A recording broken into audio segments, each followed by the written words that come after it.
Hello! We're live! Yeah! That's crazy.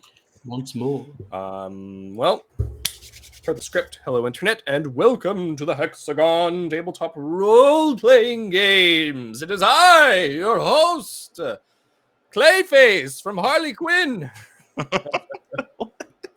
All right, that was my bad thespian. I'm Brent, and I'm going to be the DM of One Shot today, and with me are the lovely players and fellow Hexagons, CJ and Simon. What's up, guys? What's up? Hello.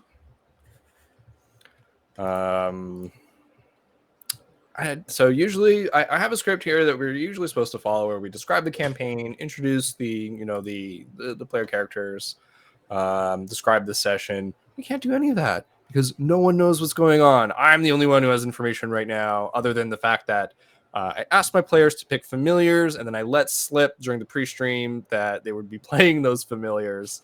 And so I think that we're gonna slowly start crawling into this one shot as we go. Yeah, is there anything before we begin? I'll just give the floor to you guys. Being a weasel and a lizard, is there anything that you want to ask me to clarify? I know we clarified a few things pre-stream. This is your last chance before you get to ask me again later. I mean, I just want to clarify, my lizard's name is Sticky Pads. Sticky Pads? Sticky pads. Like little things on his hands and legs. But aside from that, I mean, let's just roll with it. Shit. Well, if we're having names, I'm Ron Weasel. Classic. Shit. Classic. Yeah, okay. Do Ron and Sticky Pads know each other fairly well? They would, and that actually brings me to the first order of business in this one shot. So hold on a second. we're going to take a step back, and I'll give you guys a little bit of a setting, and we're going to kind of just like role play a little backstory for the familiars as we go into the module. And yes, I'm using a module for this one, first time in a while. First time since I used the Nightmare Switch from Numenera, which is like last year at this point, at the very least. A while back. Yeah, maybe 2 years ago. So it's been quite a while before since I last used the module. All right. The wizened human wizard, Mr. Tabernac, has spent decades mastering the art of summoning familiars in his decrepit home, Tabernac Tower. And I did not alter that name. This comes made with the module. Some freaking Quebecois out there absolutely made this, and we're here for it. So I'm going to be calling him Monsieur Tabernac from now on. Very fitting. Monsieur Tabernac sees spells like Find Familiar and Flock of Familiars as juvenile and flawed incantations. In fact, Monsieur Tabernac has not only learned how to summon multiple familiars that remain on the material plane indefinitely, he has crafted a magical oven that can reconstitute his familiars when they take a nasty fall and go poof. But Oven? Monsieur, sorry, what? Let me finish this paragraph. But Monsieur Tabernac's ambitions get the better of him in a familiar's quandary, which is this module. And I don't think I'm going to read this next part because I'm just going to play out the scene with you guys. Please go ahead with your question. This is the basic setting. We're in Tabernac Tower with Monsieur Tabernac, who loves familiars and has been perfecting familiar-based magic here. And so this tower is kind of filled with familiars and his magics that he's been working on. So Find a Familiar spell like gives you an interaction between caster and familiar. Mm-hmm. Is there any kind of like thing between familiars? Can we understand each other? Like we're spirits, I assume. So like we're not like chittering as animals, but absolutely. And so this is part of the the tangled web of magic that Monsieur Tabernac has spun for himself. Is that his familiars can understand each other, but he can't understand his familiars as a result of the spells that he's cast. And so he lives here with all of these animals that he loves, taking care of them, but he can't talk to any of them anymore. It's a bit of a problem, and something that he's actively trying to solve. Tabernac. I can tell you a little bit more about Tabernac Tower if we settle into the lore here. Formerly known as Tower Moor, Tabernac Tower is a 4-story wizard tower on the outskirts of a small town in the countryside. So he's like more of a hedge mage wizard out in the country. Mr. Tabernac acquired the property from his former colleague, Marion Moore, a female elf who grew weary of the intricacies of humanoid society and turned into a moose using true polymorph. She now spends her days roaming the countryside, occasionally returning to Tabernac Tower to visit Mr. Tabernac. It has an unkempt lawn with tangled weeds that surround the tower. The tower's tipped over many years thanks to an old tree that leans precariously against it. So it's like the tower's like this, and there's a tree growing on it like that as well. And the tree has grown into the kitchen on the 3rd floor and is now part of the tower. Mr. Tabernac has been visited on no less than 2 occasions by the local Tower Owners Association, the TOA, which has requested that he beautify his grounds and repair the tower. In Mr. Tabernac's defense, the TOA has dragged their goblin feet on filling a pothole that sits just beyond the wizard's property line. And so he refuses. Inside the tower, it's in similar disrepair as the outside. Mr. Tabernac often loses himself in his work, so he depends on housekeeping services to maintain his home. that even remembering to give them ascending can be troublesome for this absent-minded wizard. And so house cleaning services are a little sporadic.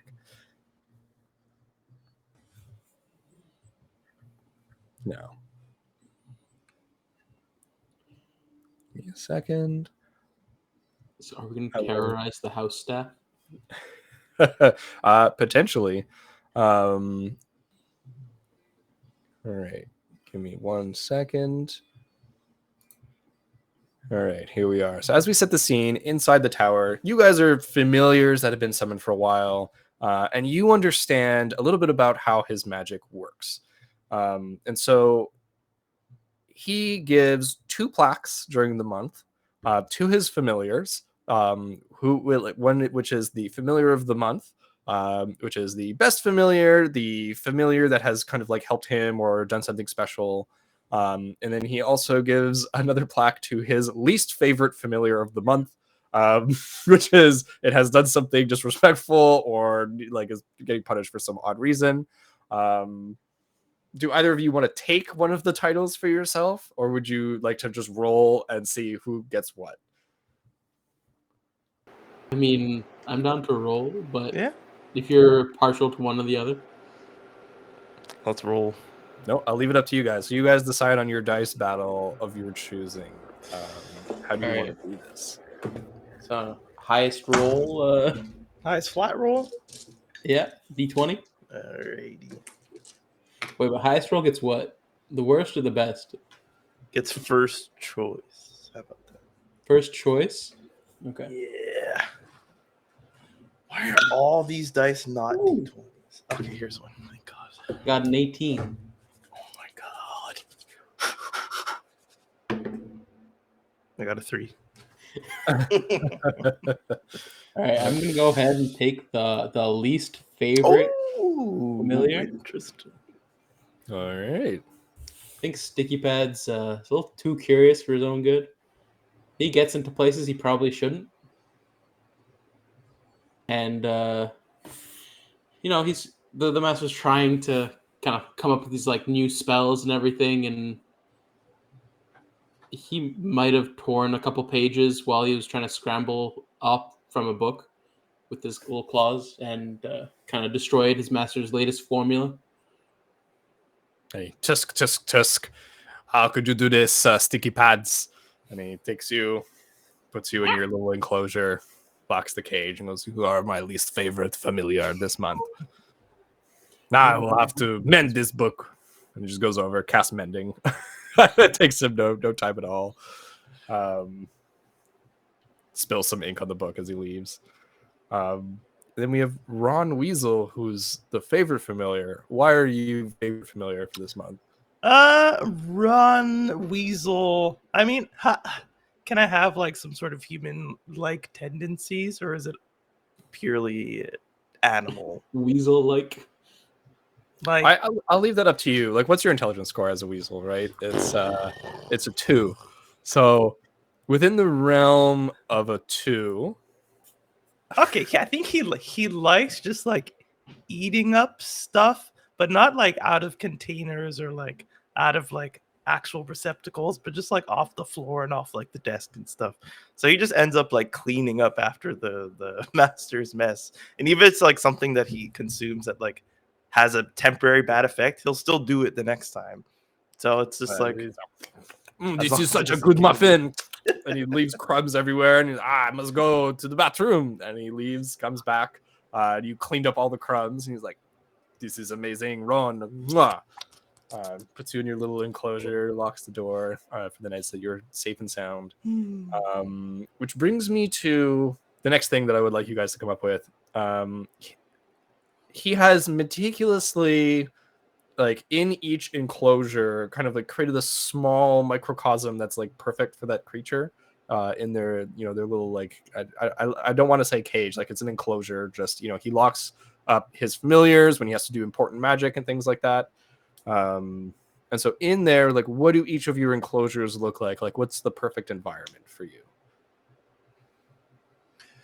for Ron Weasel, it's probably like spectacularly clean and there's just like something like soft that he can like if there's anything ever in it, he'll like pick it out, like anything that dried, let's say, smooths it out, makes it nice and soft, and then just like curls up in it. But he doesn't like stuff in his enclosure. He doesn't want anything but the soft mat and the enclosure itself. So it's like sparkling clean from just like licking things. And yeah, with a little blanket. Right, perfect. Yeah, so it's like wooden walls, maybe nothing in there except for this like soft, like I want to say he probably has like a piece of like a fur pelt or something that he's put in there that you can just nestle in and keep clean, with water and free access to food as you will. And what about for sticky pads? So opposite to that, I think sticky pads is in this like large terrarium that just has a bunch of different like branches and everything like arcing about, so that he can just like climb and like just get wherever he wants to within the confines of this little enclosure. But he doesn't like staying in one place. So he likes kind of climbing up to new places and kind of constantly kind of like switching and finding a nice spot here, and then kind of an hour later going somewhere else. And Absolutely. And so your enclosure, he has like a little magic that summons a little fly into the enclosure every so often. So it's like you'll you have to find like it. you have to hunt for it and find it, and or sometimes it's not a fly, it's like an ant or something, and so you're like, always something. Amazing. So he gives each of you your plaques during the month, and the month is coming to a close, and Monsieur Tabarnak has been all a bustle in the last few days, and he's been getting things ready. He's been out of the tower a couple times to go get some ingredients, and so he comes back, and he puts all of his familiars into their enclosures, and he locks all of the doors, and he goes, "It is time. I will finally be able to understand all of you, my familiars. And I'll be able to talk with you like you are able to talk to all of each other at the same time as obviously being all summoned and available. I am truly lucky to have all of you here in my life."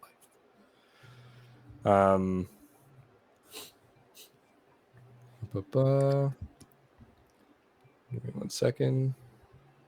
So Mr. Tabernac, just to explain what he's wearing, so he's kind of like a scruffy beard, a wizard's hat that's kind of like crooked and bent at the top, and he's wearing nothing but underpants that have little stars on them, and a big wizard's robe that he leaves open, like a bathrobe, which is embroidered with silver stars and purple.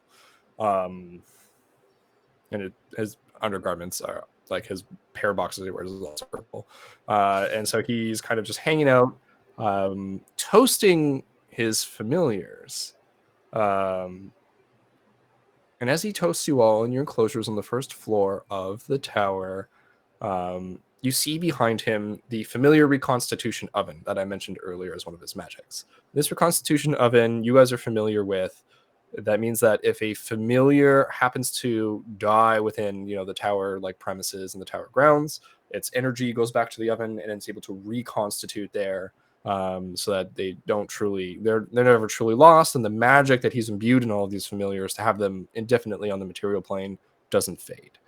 And so the desk behind him, riddled with papers next to this oven and all of the enclosures in the room.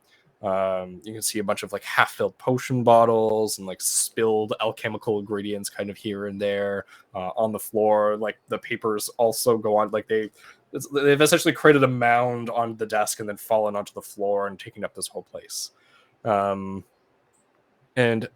as each of you are in your enclosures, you watch as the old wizard takes a ladle and dips it into his small cooking cauldron on his desk.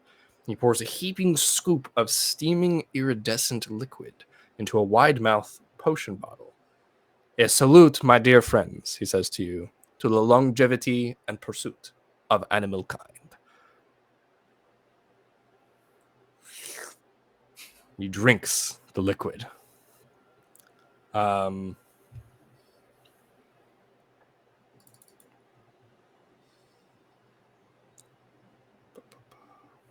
All right.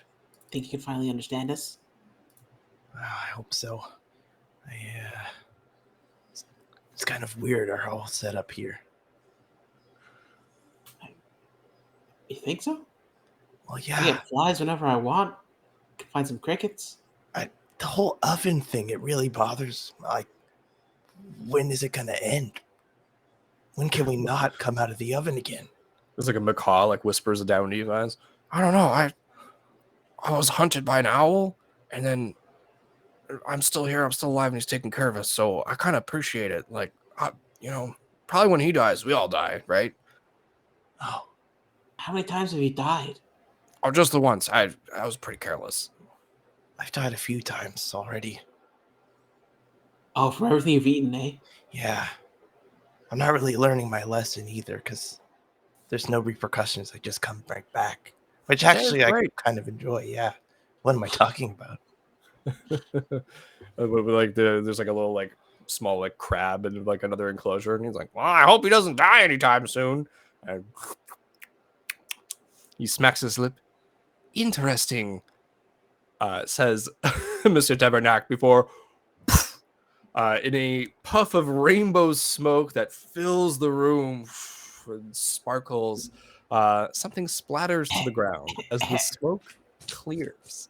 You see a rainbow ooze where the wizard once stood. And you see a mouth kind of floating in the ooze. Oh, goodness, this is unpleasant, you hear from a mouth floating in the muck. I'm afraid you'll need to help me out. Now, I don't have much in the way of skin, but I do believe I'm slipping toward the drain ever so slowly.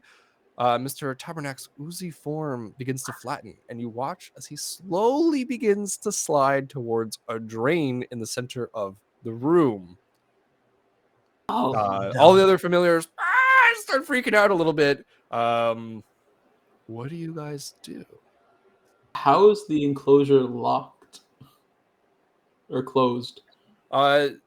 So they're essentially closed with like a piece of metal, like it's a lock that they all have the same key. Like it's like a little lock that he's fabricated. So it's not anything super durable. Like it's more meant to just like you guys have an understanding, right? You're his familiar. So he's like, go in here. I'm closing this little lock just so like you don't accidentally, for whatever reason, hop out of here, you know? So it's like a frail, like a latch or something. It's like it's not quite a latch, right? It's like it actually is locked, so you would have to break it if you wanted to try and get out. Can I try and like push one of the the branches or something like into the lock to see if like that force of the fall would bust open the door? The lock is on the outside, and so the branch won't be able to get to it. The It was door more itself, like the force of the fall to like like jar the door open. how are you going to get the branch to fall? I was just going to try and push it, honestly, from the bottom. I'll say you can give me an athletics check to try and push one of the trees over. Is there any proficiency of any sort, or is it just straight strength roll? It's whatever you got on your sheet. So cool. -4. You're a lizard right now. Let's do this. That's a 6. It's not gonna cut it on the as you start pushing on the tree, like it doesn't even budge, and you realize that like no matter how hard you try, you don't think that you'd be able to to topple this tree. Your enclosure is pretty safe, right? It's a safe haven, so it's not like anything is gonna fall over. Looking at the door, I think that there's like some small cracks, like not cracks, but like it's like the enclosure is like a crystalline and glass kind of, so you guys can all see in the room. The gate itself is a small like little like metal bars and kind of thing. I'll give a chance to Ron to act now. Can Ron make a history check of how the oven works? Yeah. History is intelligence, I believe. Okay. Yeah. So that's a 1.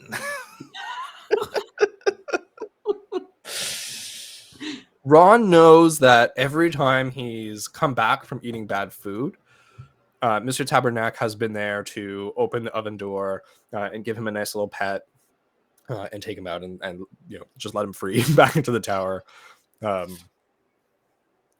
think on a 1, it's like you remember the worst memory, which was like you come out of the oven and you were like, ooh, and you ate the thing that you had just eaten and die again, and then come out of the oven again. And this time he's like holding the thing like, no, don't eat this. Is anybody here that can help? The rest of the familiar, oh no, he's gonna get hurt. Oh. We gotta help him. We're trapped. Crab, can you just like snip at the lock or something? I can try.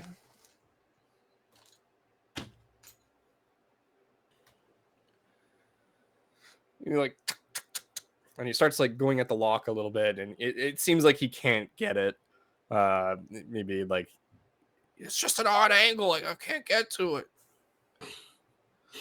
I will see if I can bite it. I'm trying gnawing at the lock. That's a good idea. My enclosure is made of wood. I'll chew through this in no time. Do you guys want to? So, what do you guys want to do? Do you want to like try and perceive something? Do you want to just attack your enclosure? Do you want to try and break the locks? I'm trying to break the lock by biting it. All right, roll me a strength check. Okay. This is a DC 10 to break the lock. 9. On a 9, you feel like you have it and it's gonna break, and then it bends and it kind of gets like stuck, and you're like, ah. Lizard teeth aren't made for this. I like will the say, hinge of the door or whatever. Can I just like just try? as you start like at the edge of like where the wood meets like the little bit of bars that are there, you notice that there's a bit of a space there. You might be able to crawl through if you really tried. And so I'll allow you to make an acrobatics check.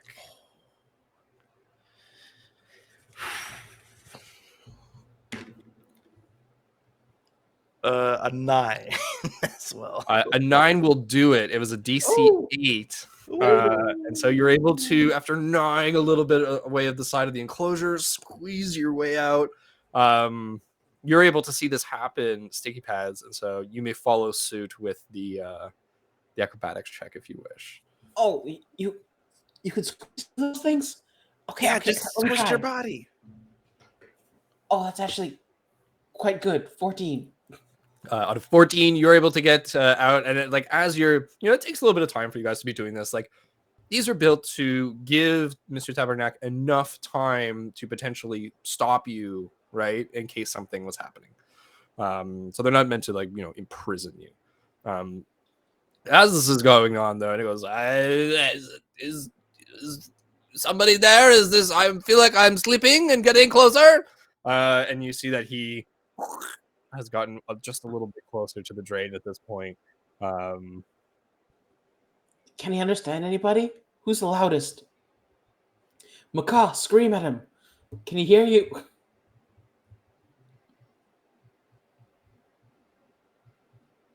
I think he's trapped in his enclosure. The macaw's just freaking out. The other familiars seem to be like having trouble comprehending what's going on. They all think they're gonna die because Mr. Tabernac is gonna die. Sticky Pat, it looks like it's up to us to do something. What if we like put him into that potion thing that he was drinking from? Does he look like he's made of as little liquid as would fit in there? Or is it like a human-sized puddle of... Actually, can I lick it? What are you doing? And you lick the puddle. It tastes disgusting. Quickly, somebody help me! Right. Wait, So he moves one little bit closer to the drain. He's only 3 away from getting sucked down into the drain pipes. but that thing, can we physically fit him into the beaker that he was using? You cannot fit him in the beaker. He is a human, Okay. maybe not a full human Okay. amount of goop, but more goop than would fit in that beaker. You guys can look around the room, try and see if there's another Yeah. way to do this. He's I- just moving towards this drain in the middle of the floor right now. Yeah. I have a skill in perception. I don't know if you want to. Yeah, I have nothing like Give that, me but I'd like to see if advantage. there's anything to block the drain, to clog You it. can start grabbing some papers that are around and like putting Yeah. them over the drain. Yeah, so you start doing that. I think that Like stuff them into the drain, like a clogged toilet kind of thing. So yeah, can't so you go start nowhere. trying to clog it as much as possible with stuff that's hanging around. Ron, what do you roll for your perception? And what kind of perception are you I'm smelling for that like dusty smell of like a dustpan, or like some something that's used to like sweep up Scoop 'em up. things. So if you'll let me have advantage because of my keen hearing and smell. I'll let you have advantage for that. Absolutely. All right. Hey, a dirty 20. Nice. Dirty 20. Amazing. You notice that scent of dust. In a corner of the room, under a bunch of papers, you immediately find a dusty broom, and next to it, an empty, actually a few empty buckets, just under this like stack of papers. And essentially, it just looked like a bunch of papers stacked around in this one area. You collapse the pile, and voila is the dusty broom and the buckets. To That's me, like they're like, Yeah, it's one of those hand brooms, so it's like you can kind of like grab it and like start bringing it over. yeah. Bring the bucket. Bring the bucket. I can't carry both at the same time. You see that you've wadded enough of the edge around the drain as he comes towards it that like you have time to go get the bucket if you want. Like he's not. Okay.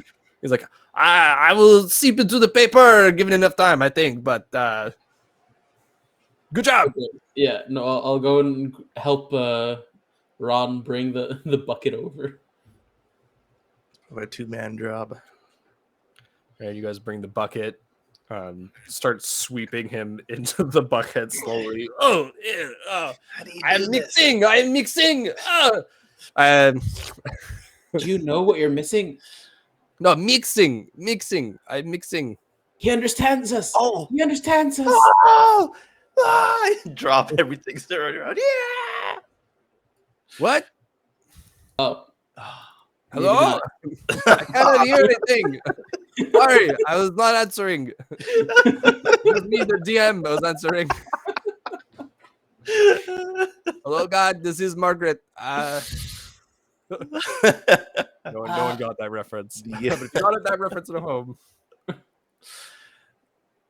It's a So movie. Mr. Tabernacle's threat is safe from the threat of becoming magical sewage for the moment. That he at this point decides that it would be a good time, now that he feels like he's no longer sliding, to say something to the room that he cannot hear. I suppose now would be a good time to explain that this mayhap will become permanent if I'm not changed back in the next hour or so. Luckily, I was prepared for such trouble. The proper potion to reverse this failed polymorph can be found in my alchemy book. I'm afraid I don't have eyes at the moment, but I promise you the recipe is in there. Just look for a bit of ooze in the margins. A little bit of ooze in the margins. Okay.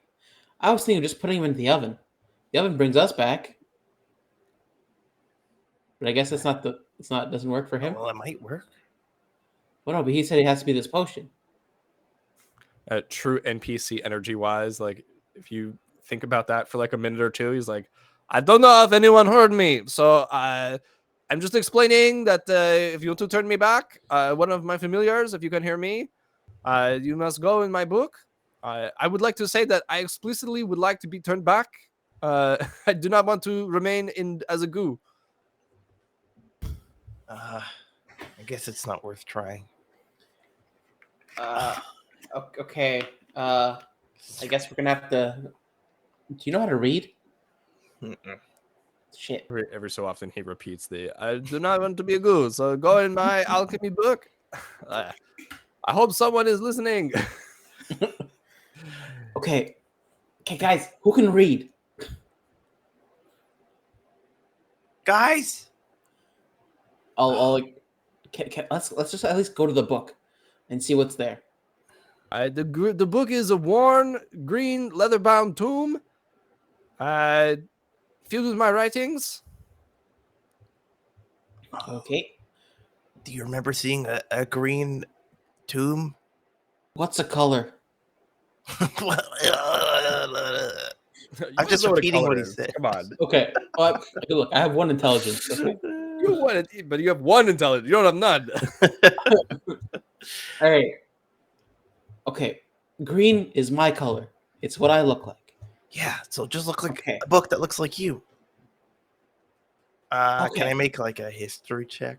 We're on the floor right now, so I wanna go up, climb up to the table Go ahead and and make use your that as a history check. vantage point. You climb up on the table. You immediately see the book that he's talking about. It's like the one. It's the one he was using Oh, right I before found he it. turned into the goo. It's up Oh. here. I remember, it's right. Oh, No, you remember wrong. It's up here. okay. He said, "Look for ooze in the margin." Is it like rainbow like him? I'm not sure. Check it out. Okay.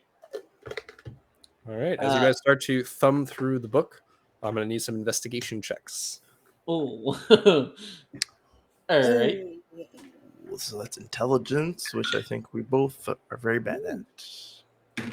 But Oh. I have a -5 intelligence. I got a 14. That's me too. We're in Zigbee. With the 2, as you start, look through the pages and start throwing them, kind of maybe sticky finger padding through them kind of quickly, and then Ron pushing them These pads would be good for down. something. Ron, you notice on your check, you come to a page that depicts a puddle of what looks like an unknown substance. And it's a bunch of doodles, right? There's little pictures in the book. So it's a puddle of an unknown substance with an arrow pointing at a smiling human-shaped stick figure. Below that, you see the following ingredients, which have been drawn for your convenience. You see what looks to be a toe and an arrow pointing at the nail, circled, a toenail. You see a purple flower clipped from a black vine. You see 1 slice of salami, and you see a scoop of pink gel taken from a flumph. Pink.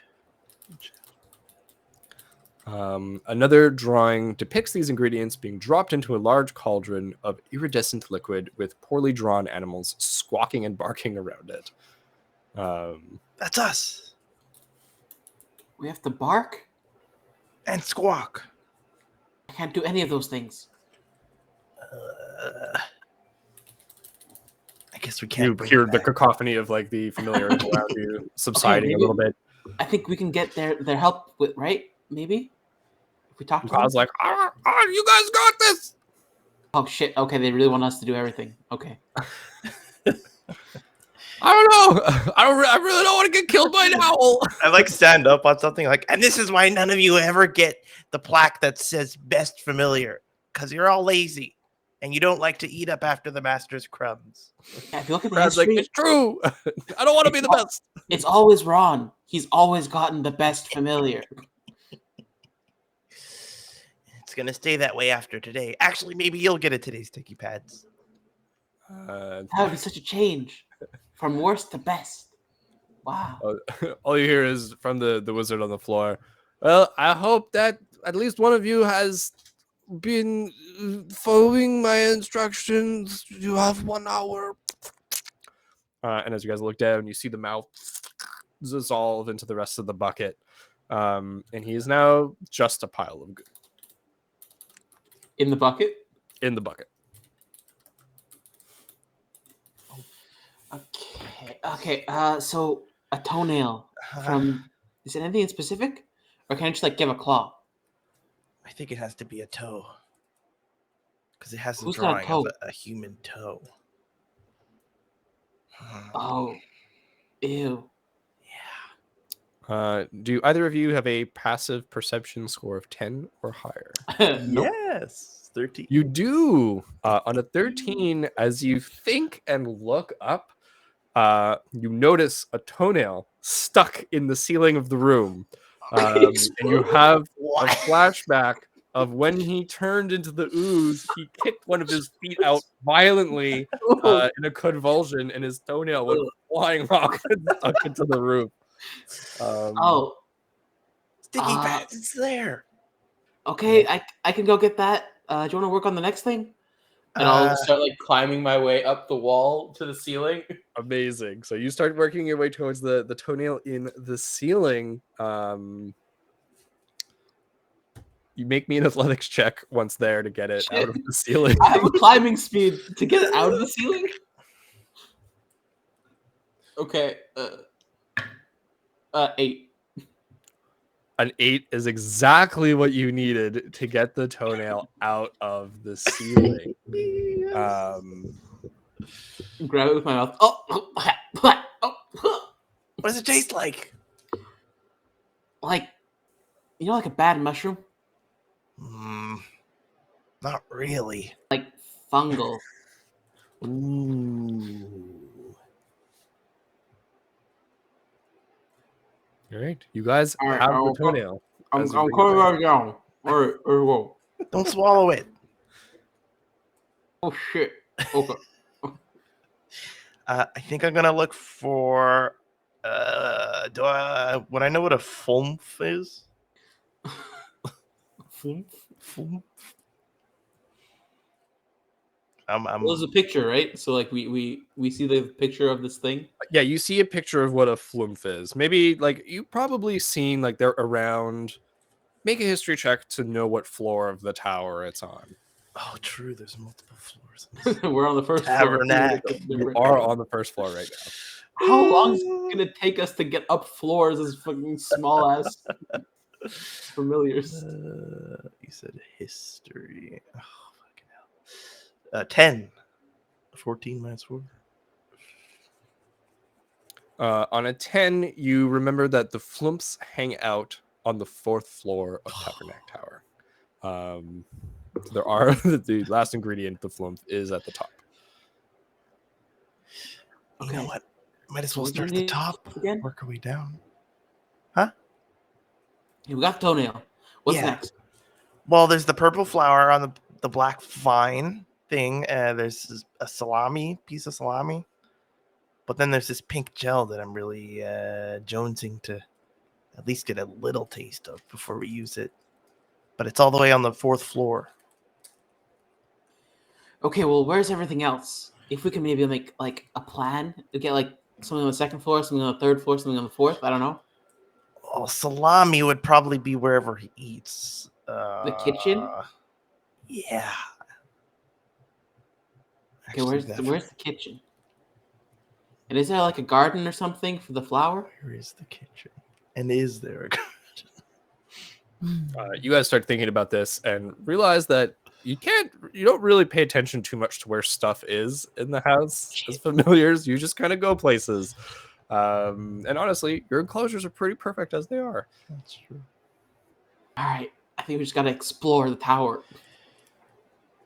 Okay. Yeah. Well, at least we know where the flumps are. They're on the 4th floor, so we could just work our way, and we're bound to find so something. you do on the see way like up the there. stairs like over by one side of this room, and so I think you realize at this point that like the 1st floor pretty much is the door, and then like a closet, and then like this big area with the enclosure, his desk, and so this is the 1st floor. Like there's not much. So they said like the book shows putting all the ingredients into the cauldron. Yes. Okay, so I'll put this nail into the cauldron for now. Okay. Then we'll put everything else after. I'll start sniffing for food or something, something that smells like food. Well, spit the nail into It goes into the and a little puff of smoke and pink, and this like easy smell kind of like wafts out with the smoke. Oh, And it seems like something is happening in the cauldron. A bubbling begins.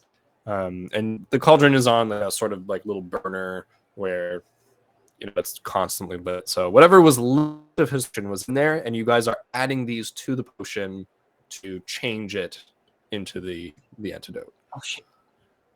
Okay, I was gonna say, if it's a new thing, we just fucked up immediately. In the picture, it shows a cauldron with liquid already in it that you're throwing the ingredient in. Okay. But I'm just trying to be clear as the DM. As a familiar, you just throw it in, Yeah. but it works. Throw it in. I might have screwed everything up already. I'm But sure it's let's go fine. see the purple flower, the black vine, the salami, and the pink ooze.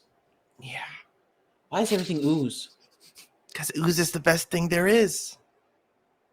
It's like Okay, It's let's its go to the own. second floor. it's just the consistency and the touch and the tastes are always different and the temperatures. Ooze. Give me a good cricket any day. Ugh. Too crunchy. We're gonna make our way up to the second floor, I guess. Right? As you guys, Keeping an eye out for flowers. nothing in the stair area, and so you guys start to climb the stairs. Maybe sticky pads. You walk along the wall just to have a smooth ramp Yeah.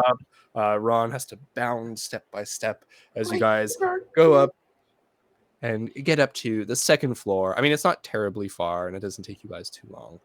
I mean, technically, I have 20-foot climbing speed.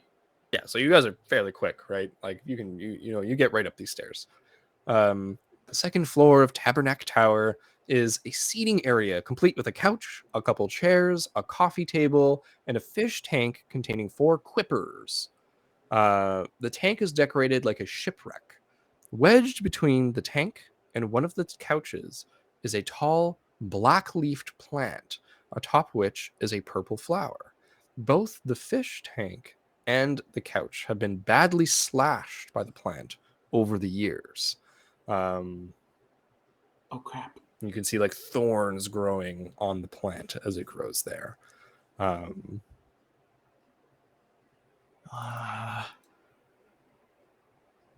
it. So we gotta avoid the thorns. Is there anything else in the room? Anything close to this like pot?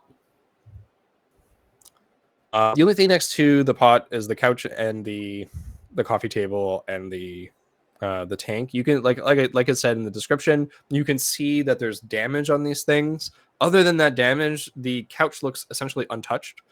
And you I think you can intuit, sniffing at it, that it's rarely used. I would like you both to roll a history check. Now that you see the plant, to remember what it does, because you would have encountered this. 7. 0. On the 0, you don't remember what this was. On a 7, you know that it is very dangerous, and that if you get within 5 feet of it, it will strike at you.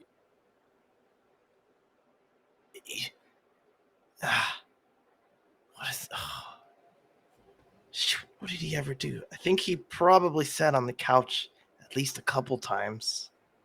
Are the quippers other familiars? The quippers are other familiars, but the quippers are like they're essentially piranhas. Yeah. And so they're kept separate from the other familiars.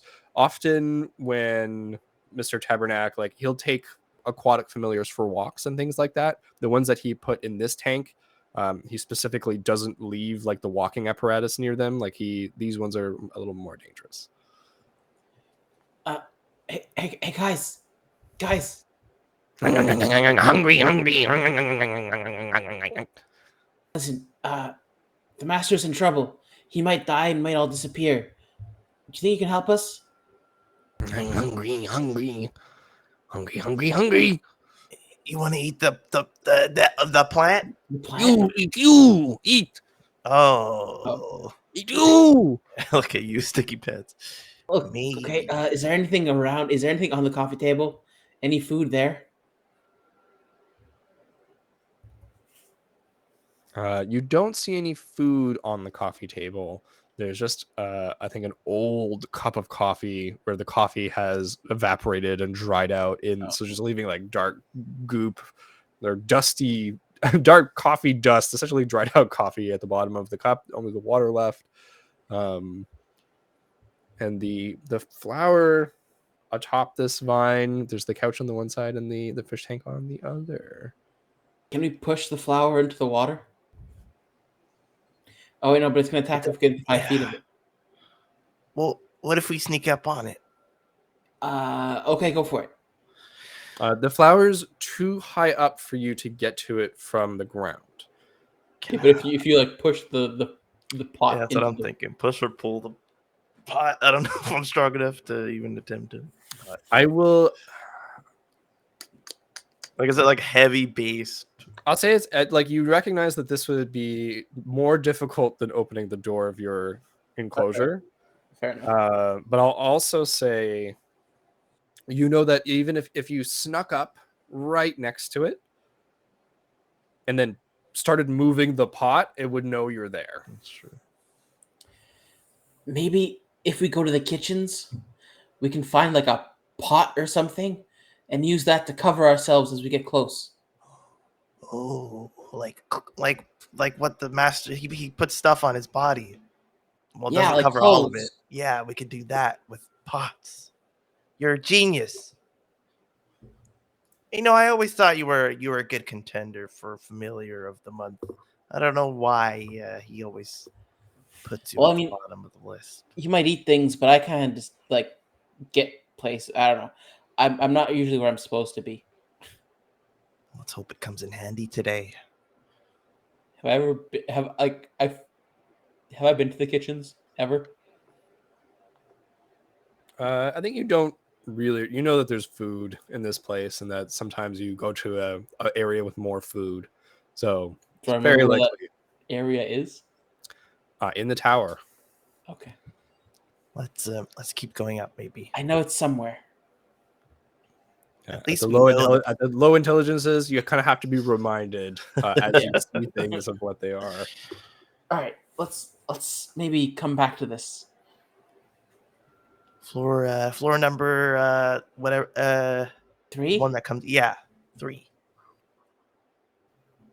See, you're really smart. 1, 2, 3. 1, 2, 3. I will remind you guys, you do have attacks. Like you are like this is still too D&D. scared. It's not just no Yeah, combat. but we have 4 HP. Yeah. I don't know how much damage this plant can do. Ron doesn't know if without the master there to open the oven, if he's just gonna be stuck there. So That too. he's- I will say this is not one of Brent's crazy homebrew things where you have to be actually scared of stuff. This is a balanced module written by by D&D Beyond itself. We have been conditioned. the plant's gonna have a legendary action. No. It is all balanced for your level. Like you are a weasel and a lizard fighting like essentially just an awakened houseplant. Okay. Right. You don't have to though. There's other ways of getting it without Yeah, fighting. well, and okay, you can absolutely come back to it. We'll come back to it. I want to try my pot idea. I like it. Wait, you want to try and sneak up to it? No, we're gonna leave. Okay. Go to the kitchen, find a pot.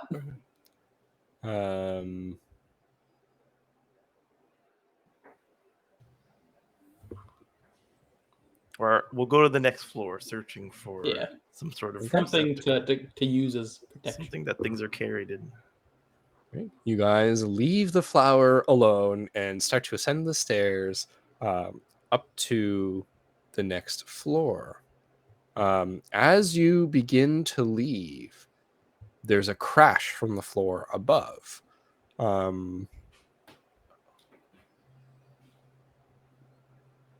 What do you do anything differently as you go up the stairs, or do you just proceed as normal upon hearing this like something shatter? Is that normal? Are we used to hearing those like shattering in the tower? I mean, you often do hear weird sounds, but I will say that usually it's Mr. Tabernac making them, or another one of the familiars. And But- you know that Mr. Tabernac is in a bucket, and all Yeah. of the other familiars are in their enclosures. But are we aware of like the house maids and stuff? You would know if there was a cleaning person here.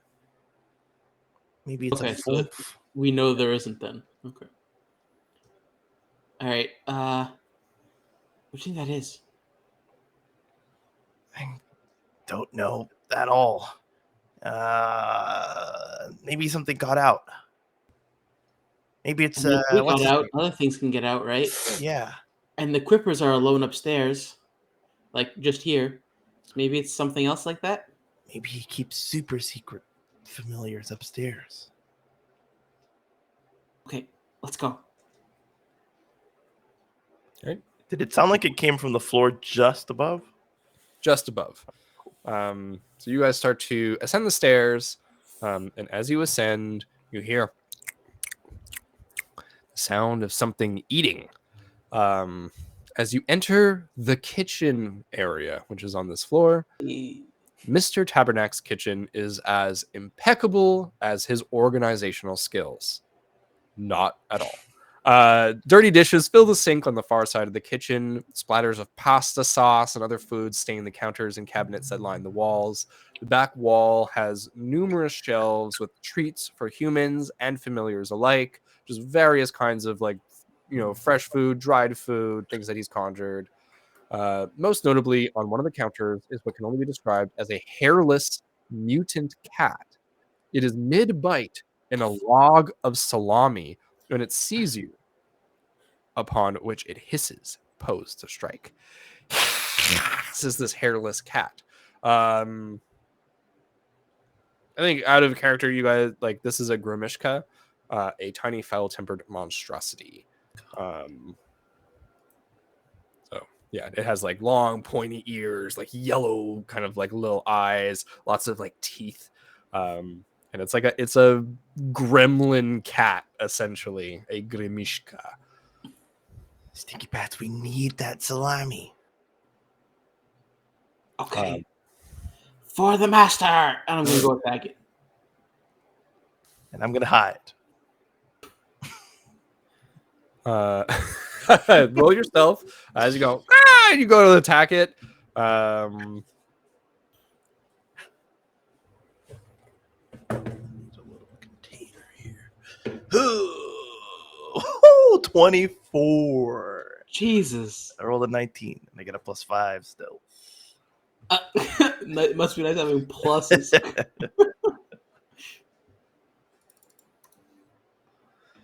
Okay, so sorry, a 4 for your stealth check? No, a 24. Whoa, the nat 20? No, 19, 19 +5. Holy crap. Poof. Ron is gone amidst the dirty dishes. Your Hater. fellow creeping. I'm in my element. As Sticky Pad residue. charges towards the Grimishka to get the salami. I think, Ron, with your passive perception, you'll notice that there's no other meat on the shelves. Like, there's no other salami logs here. Okay. So there's no replacement. Logs. As you go to attack, roll to attack the Grimishka. Okay. I don't have a to attack. Do I use my... I have a +0 to hit. So, 17. A 17 will hit. All right. 1 piercing damage. Yeah! And you bite onto the Grimalkin and it like flings you. There's no roll. It is 1 piercing damage. And it is going to attempt to attack you in turn. This is a big freaking cat, and this looks more dangerous than the plant by far. Remember before when I said attack things? I didn't mean this. You took the confidence he gave you there. Well,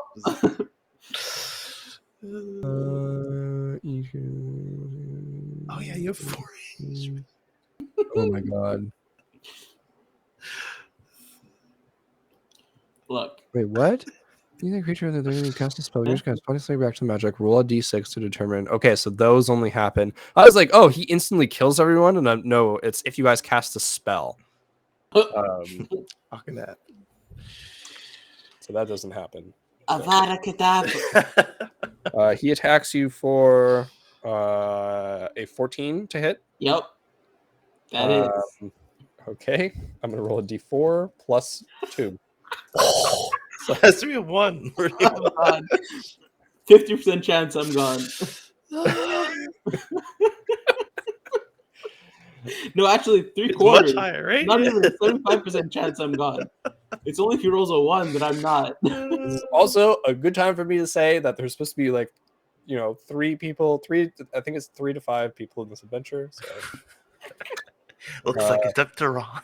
that is, in fact, a 1. Yes! I'm alive. Against all odds, the Grimeshka swats you out of there. Just go flying. You hit the back wall. You have 1 HP left. You're battered. Ron, what are you doing in this instant? You see the Grimeshka. I'm trying to like sneak up and Avenge me. get close enough to take the salami before it sees. Like it'll probably see me once I get to the salami. But it has one clawed hand on the salami, but it's not paying attention to it as much. Like it's looking at the lizard that tried to attack it. Like it's distracted right now. Actually, I did attack it. I did a damage. You did 1 damage. You did. Yeah. So sorry. Right now it is only looking at you after having attacked it. So it is looking the other way, but you can see that its hand is on that salami. So I'm gonna You only need a slice, right? You only need a slice. Oh, yeah, true. I'll try and like bite off a slice while it's still holding. you start to bite into it. And they're like, it turns around and looks at you because its hand was in it, so it feels the vibration. What do? I'm gonna say you have the drop on it, so you get to do something.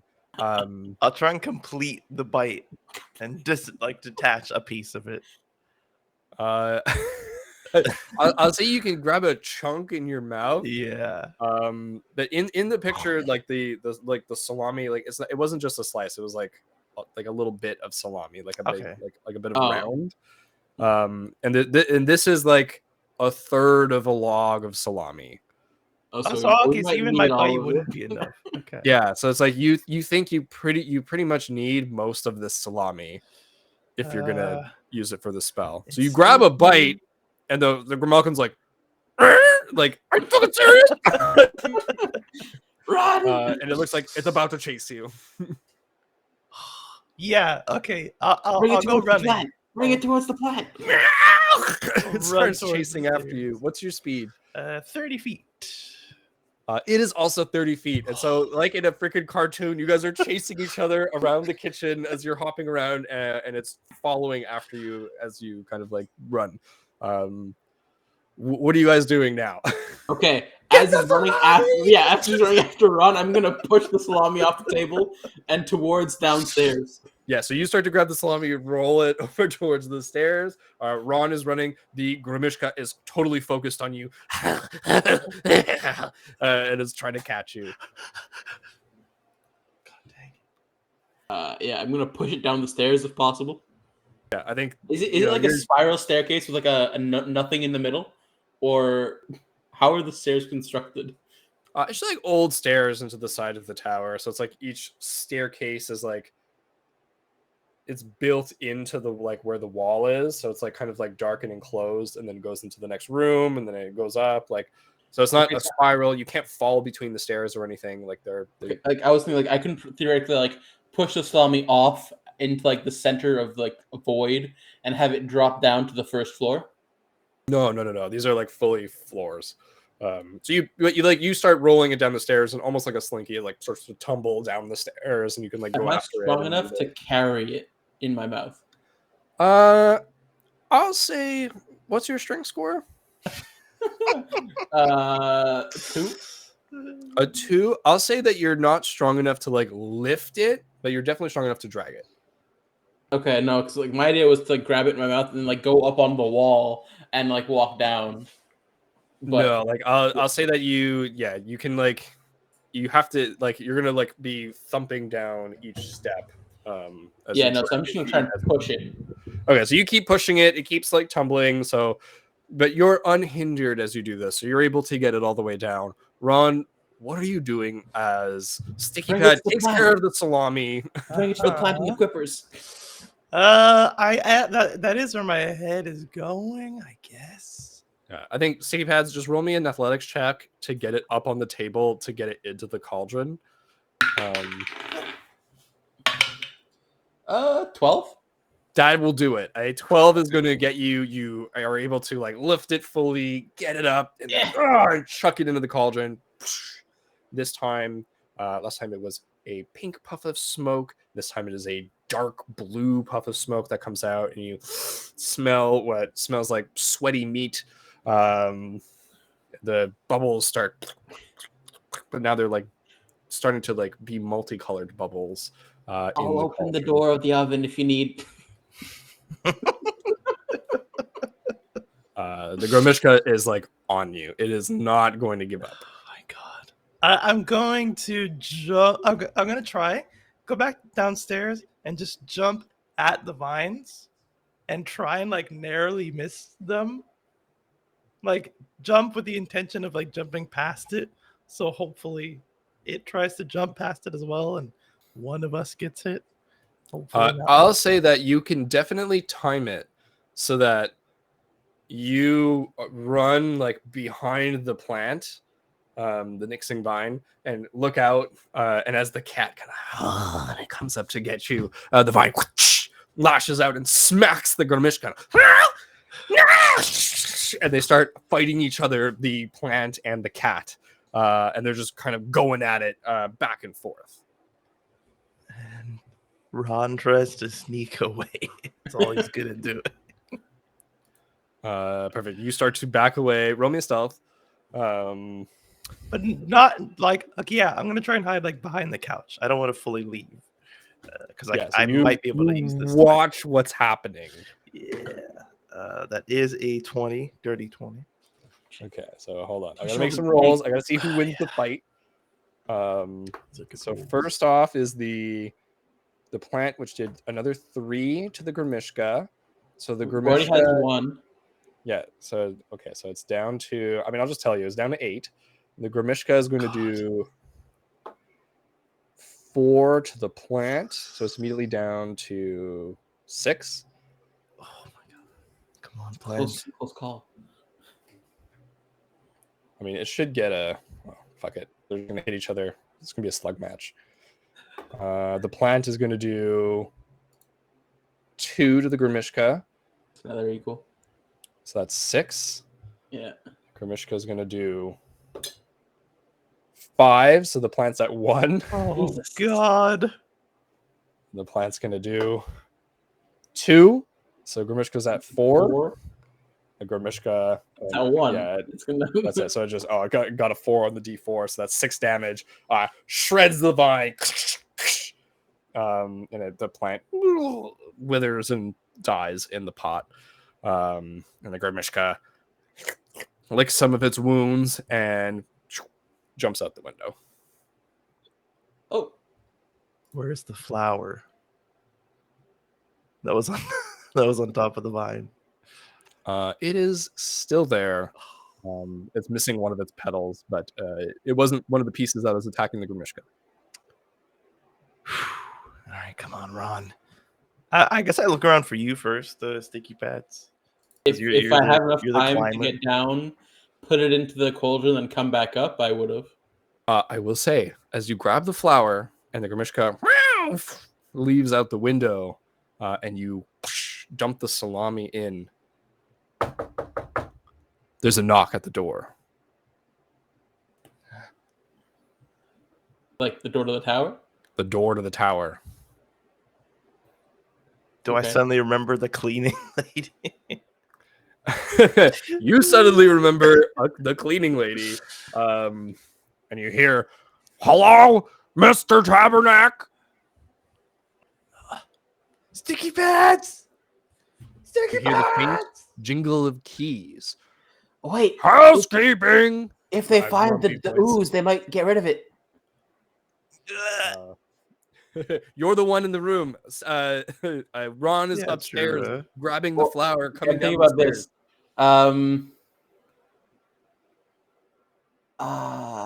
this. Okay. I'm so the corner with a bunch of papers and the bucket and everything. Had that been touched in a while? Like the The last bucket? time the cleaning lady was here, was that touched, or is that There, corner pretty much like? there were multiple buckets in the corner. There was like 3 buckets. Yeah. Okay. So I'm gonna try and push the buckets and the broom like closer to the door, and this one like a bit away, like towards the cauldron, as if it's like something that's an essential part of the cauldron like recipe, like an ingredient. Roll me a stealth check to like hide it, or I guess it would be Well, I what, wasn't going to sleight of hide it. I was hand? going to push it towards the cauldron. Yeah. I'm assuming that they would know enough to not mess with the wizard, like what's near a wizard's cauldron. I mean, the grumpy orcish housekeeper comes into the home. Fair enough. Okay, I'll try and hide it. Amid, which is her name. Stealth. Yeah. It's a 15. Ooh, that's pretty juicy for familiar. I have a plus Seeing, 0 to stealth to Dex, so seeing the mess left by Mr. Tabernacle, Amid begins to clean up. Grabs the broom and one of the buckets that you left uncovered, and as you kind of like drag this bucket inconspicuously under the table a little bit, hide it, like under the desk or between the desk and the cauldron, and like pull it a little bit out of the way. On a 15, I'll say that as Amid is cleaning, she looks at the cauldron and and is going to stay away from that area and not see the bucket full of Mr. Tabernacle. quick point of order. Is Mr. Tabernacle still speaking? No, his mouth has fully dissolved after you guys found that recipe, right? So Oh, he's dear. just a Okay. pile of rainbow goop in this bucket. Okay. So that might be a bit awkward to explain. Just the talking. house cleaner, yeah, imagine the house cleaner is carrying a feather duster, now has a mop and a bucket and a broom into the tower.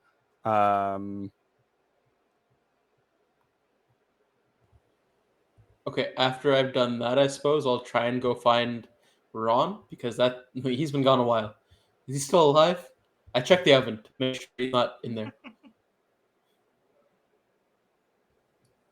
Sorry, you checked the oven for what?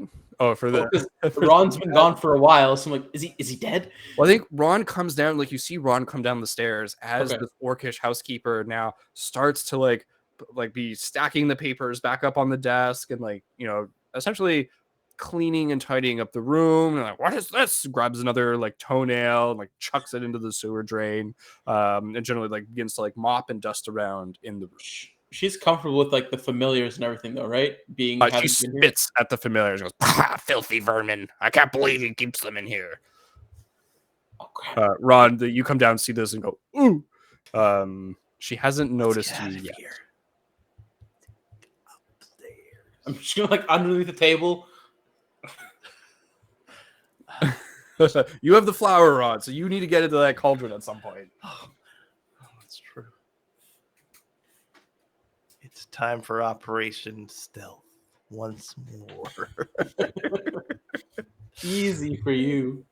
Stick to the walls and like try and go behind what I can until I can get close enough to the table to maybe make like a jump attempt to get on the table. Roll stealth check.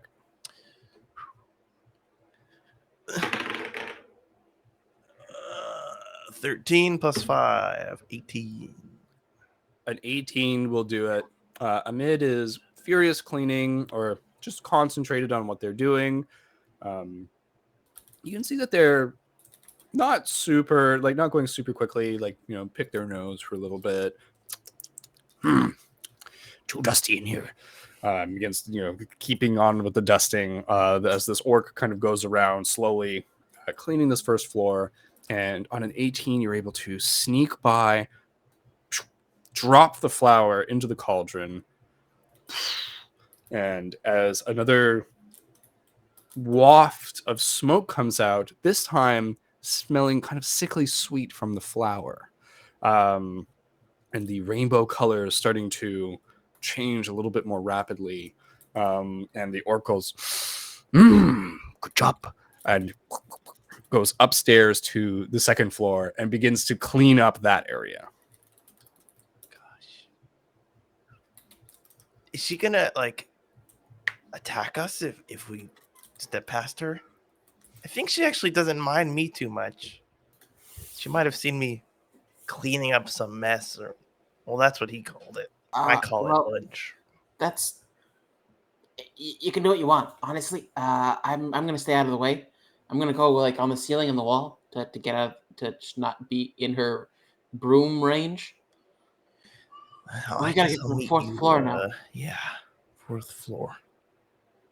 If I don't meet you there, just come get me in the oven. What do I have to look for? Pink me, just me. If I don't show up on the fourth floor, I'll probably be in the oven. No, I know, but if I get to the fourth floor, we only have an hour, so I gotta get the stuff, right? It's pink food. The full, yeah, the ooze, the goo, the gel. Okay, that good stuff. Does the book tell me how I get it, or is it just a picture of a flumph and then a picture of goop from a flumph? Okay. Does it show me where it is in the drawing, or what is the drawing of this pink ooze? Is it a tentacle with a pointing at the tentacle or something, or the head?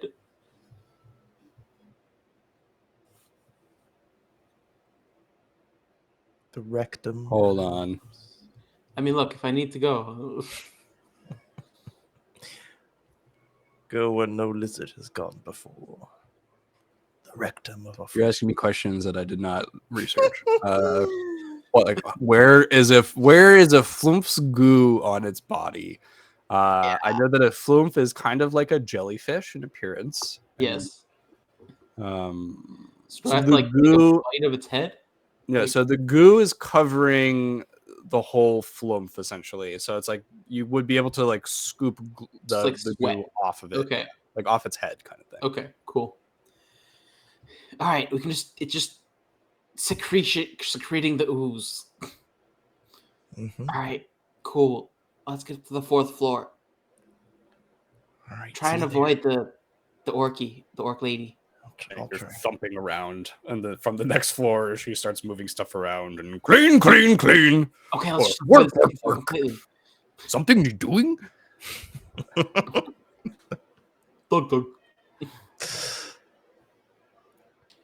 So you take off on the walls? Yeah. Okay. Dang it. I feel the walls are a lot easier for me than going up each step. I'll just start hopping until I get to the second floor, and then try... I won't try and sneak. I think the thought of she might like me, I'll just try and walk with confidence. On two legs or four? On two legs. She's walking on two legs. What do you say in your Ron Wiesel voice, in your head to her, kind of as you look up as Amid locks eyes with you? He's like, you got the second floor, I'll start cleaning the third. She goes, ow! And smacks you with the broom, sends you flying down the stairs back to the first floor.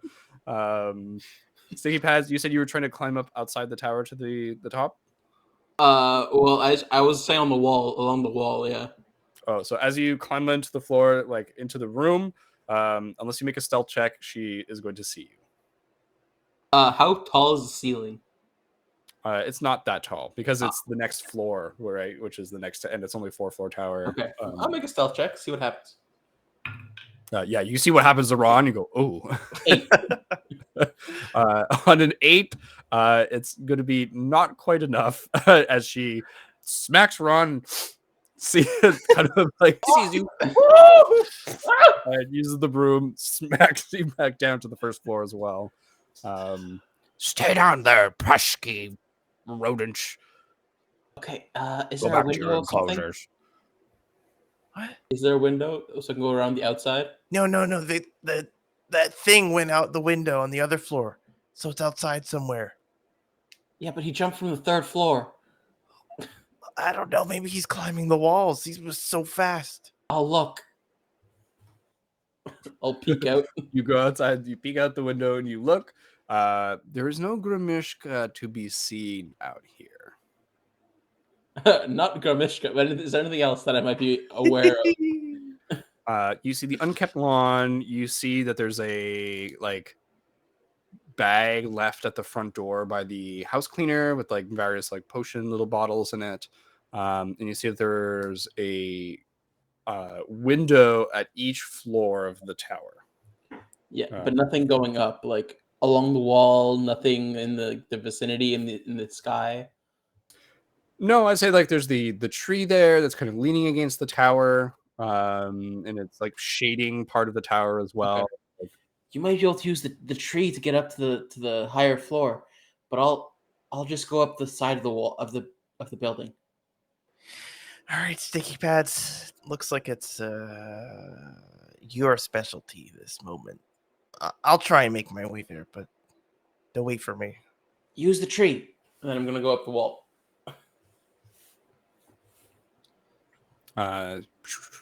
You start climbing up the wall. It doesn't take you too long to get to that. Ron, what are you doing in the meantime? You're trying to gonna grab the little hand broom and like what's this called? Puss in Boots. Like just hold it up and like look at the orc. Like I can clean too. Puppy dog eyes. roll me. Hold on here.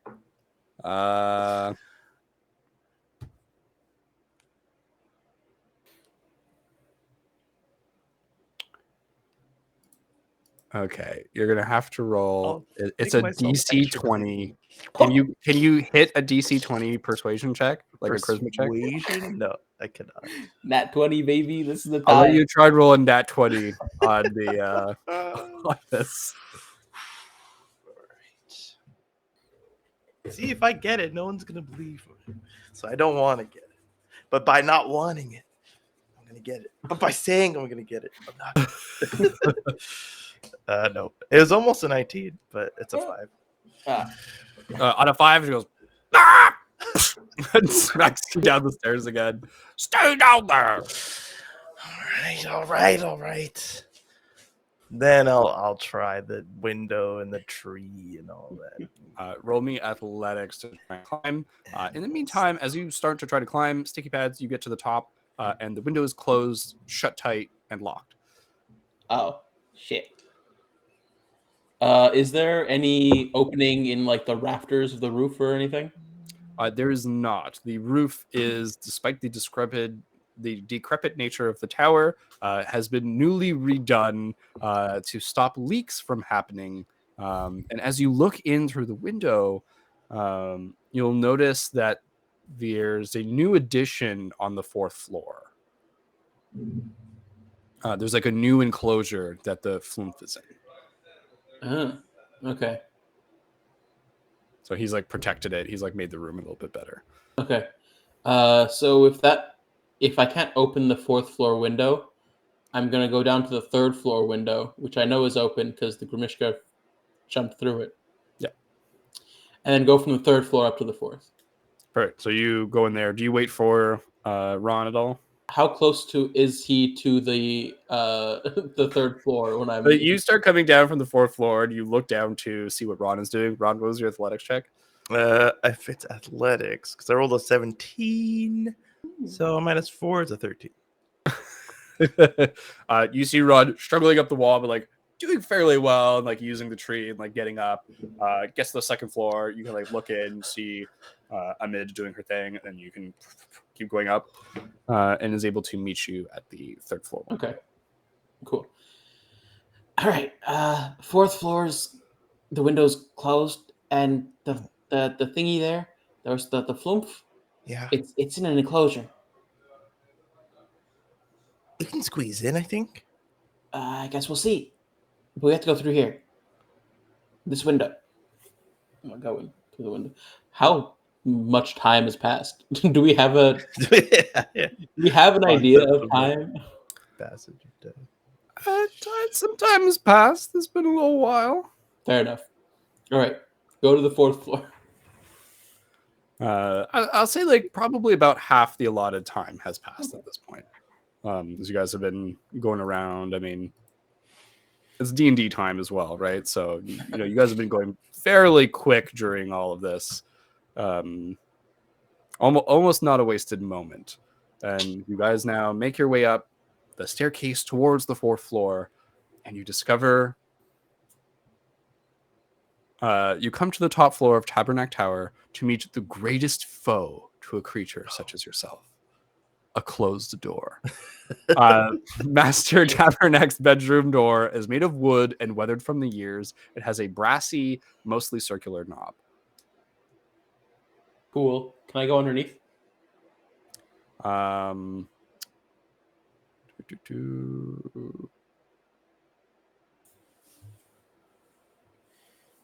You cannot go underneath the door. It is snug enough at the bottom, and there are no cracks. And it's wood on wood, or wood on stone, essentially. So there's not much give. That's like a hard treated wood. Not only is the knob smooth and difficult to grasp for most familiars, the door is misaligned and requires a hard push. Do you guys want to just try opening it with the knob? Can I use my sticky pads to hold the door, to hold like the doorknob, and then just twist my body, and I'll try and like turn it. That's true. You are sticky pad. Absolutely. As you do so, please roll me an acrobatics.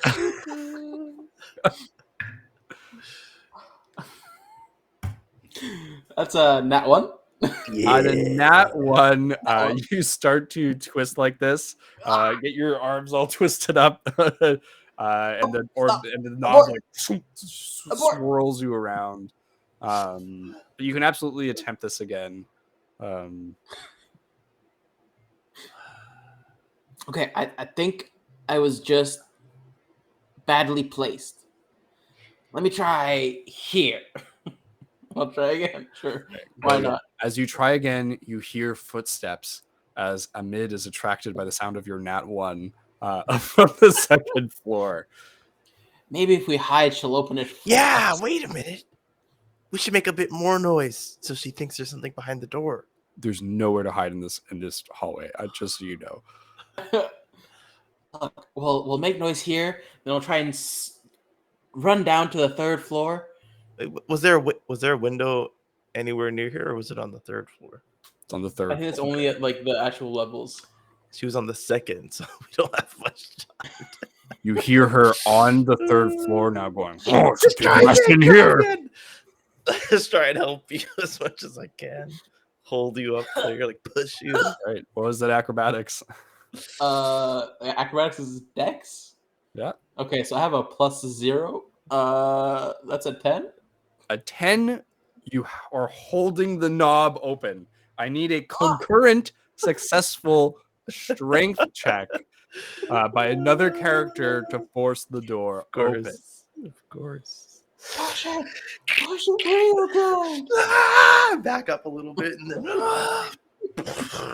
Does he get a bonus for charging? No. I don't have a gore rush right now. All right, -4. That's a 1. Not natural. Not natural. DC 10. So boom, you plonk against the door. But I'm gonna say sticky pads, because of your sticky pads. You're holding the doorknob. You're gonna get one more try on your athletics check. It's a DC 10. You got this. Come on, 14 or I need a higher. 14 You or got higher. Do this. you know what the odds are of me getting this? They're not good. Look, 7 out of 10. You got 30% chance to get this. Nope. 2. On 2, you It's an poop improvement. against the door again, and you hear from downstairs. Oh, what's that sound from up there?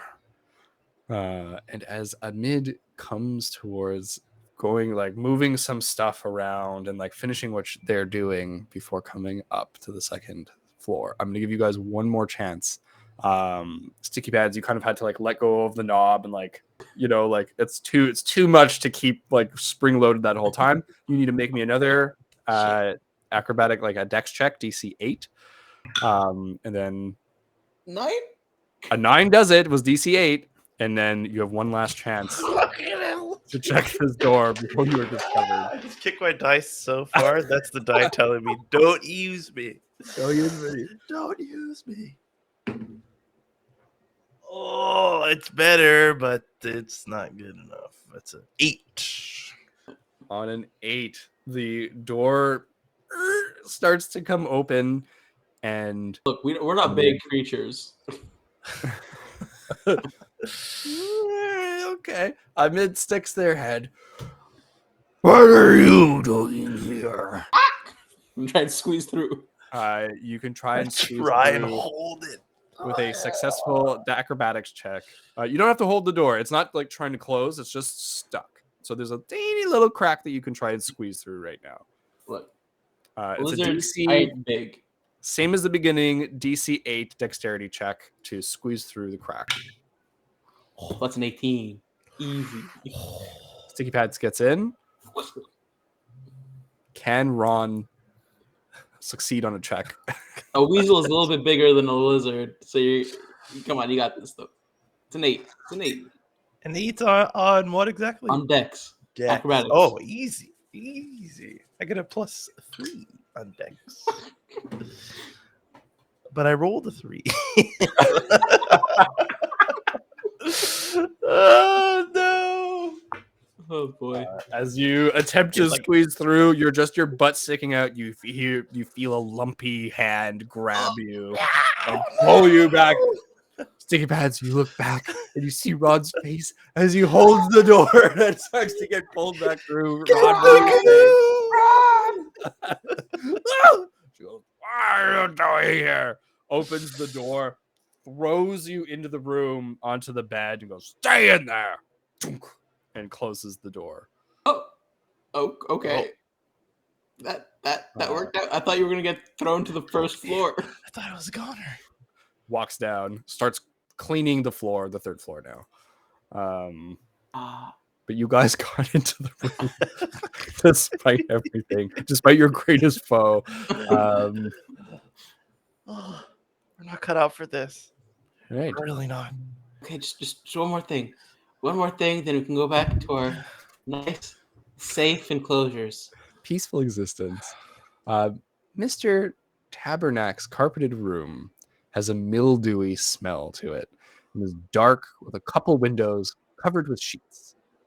So one on the side that you saw, another on the other side, a little bit darkened with sheets over the top, but slightly see-through.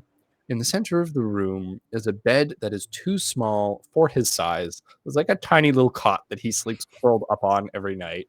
On one side of the room, on the other side, a bookcase contains the wizard's collection of lighter reeds. And on a third side, because it is indeed a circular shaped tower, there's as many sides as I want there to be. There's a newly installed enclosure that towers into the room. In it is all manner of glowing plants, as well as a peculiar creature. It is not too dissimilar from a jellyfish, save for its two beady eyes, wide head, and a bandaged tentacle. It floats midair in its enclosure, and you both see that it notices you tilting its head. It has a greenish glow to it. Look at how many light novels he has.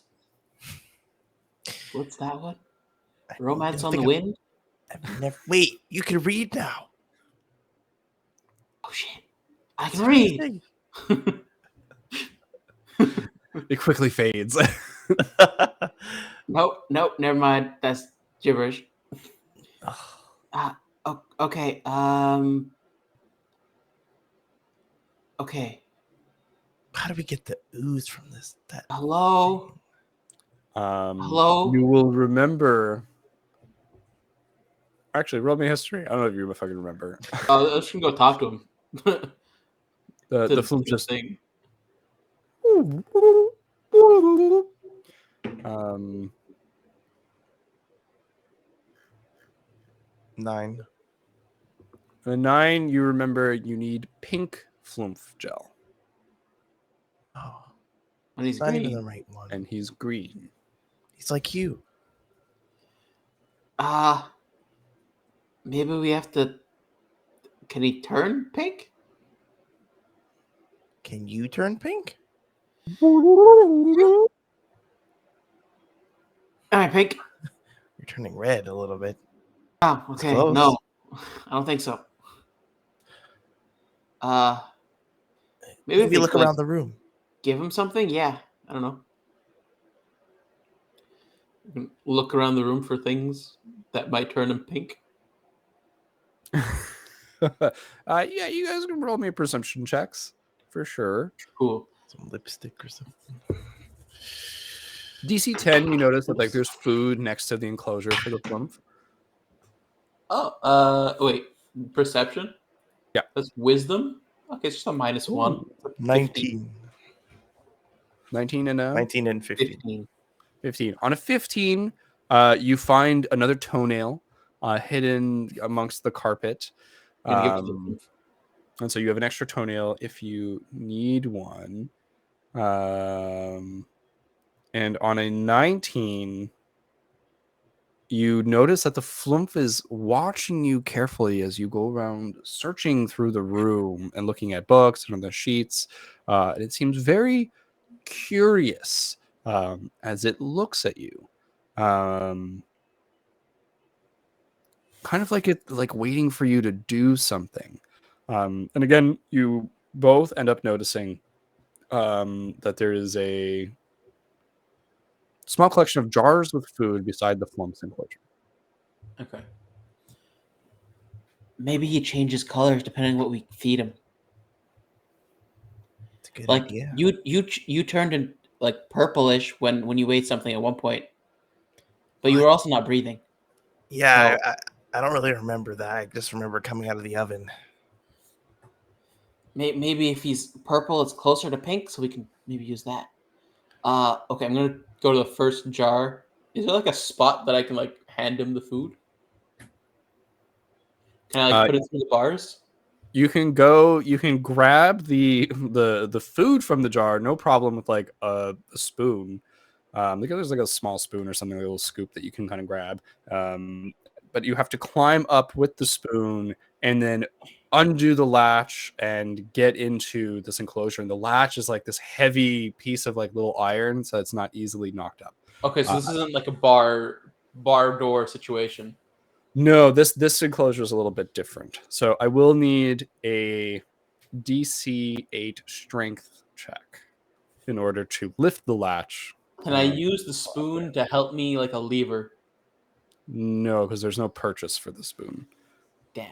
And I'll also say that if you try to use it as a lever, you're going to knock the food out of the spoon. Well, I was gonna do it before I put the food in. Yeah. To just get it out, but okay.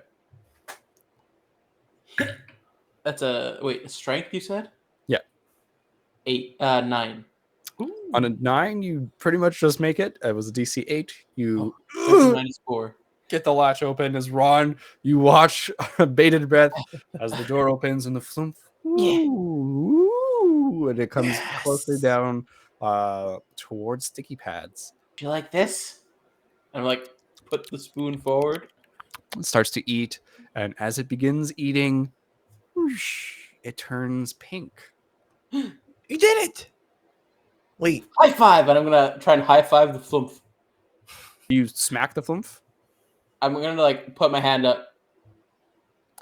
You put your hand up and it just and it like stops eating and looks at your hand and turns green. I'm gonna pull it back. You pull it back and it looks at you, looks back down at the food, and it starts eating again and turns pink again. Okay. So with my free hand that's not holding the spoon, I'm just gonna like quickly just like pet it, I guess, to just get some goop. So you pet it and you start to like you collect some of that pink goop, and it finishes eating, and it turns green again as it begins to just fly out of the enclosure, and just watch the two of you from floating at the top of the room. But you have pink goop. I got pink goop. You got it. How You do we like get put out? it in the spoon. Can you open this window from outside? From inside, rather? I could try. Climb up to the window, undo the latch. I'm gonna need a DC, probably 12 strength check to open the window and hold it long enough for Sticky Pads and yourself to get out.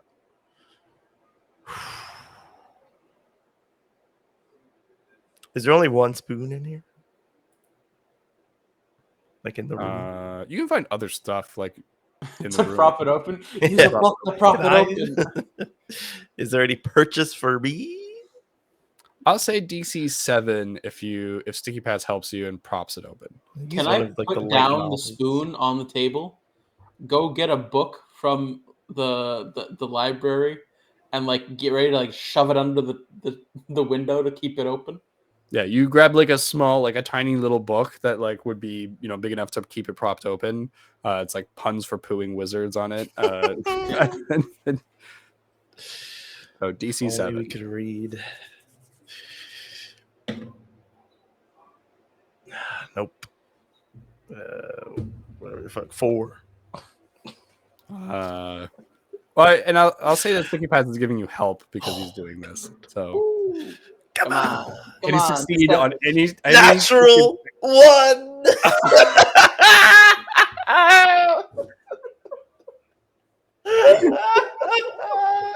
You raise the window up and go, I got it. And then it slams closed behind you. You pop off the shelf, fall onto the floor, and you hear thumping up the stairs. Dum, dum, dum, dum. I'm still The door inside. slams open. What are you doing in here? I'm gonna Put your dart back in your towards- enclosures downstairs. I noticed there's 2 empty enclosures for you. The orc, amid. I'm gonna jump for the spoon. You grab the spoon. Now you're both in here with the orc. What do you do? What is the orc wearing? A maid outfit. I'm gonna run up the like skirt of the maid outfit and just like You immediately take pitch 1 around damage in from there. the smell. Oh god. I have 2 HP. every turn you spend in there, you're going to take a damage. But the orc is like, "Ooh, I'm gonna run past. oh, actually, doing that, you I could do roll have me- keen smells. So I probably You're take doing more. the food damage. I'll say, as you do this to Amid, you can roll an intimidation check. Is the orc ticklish?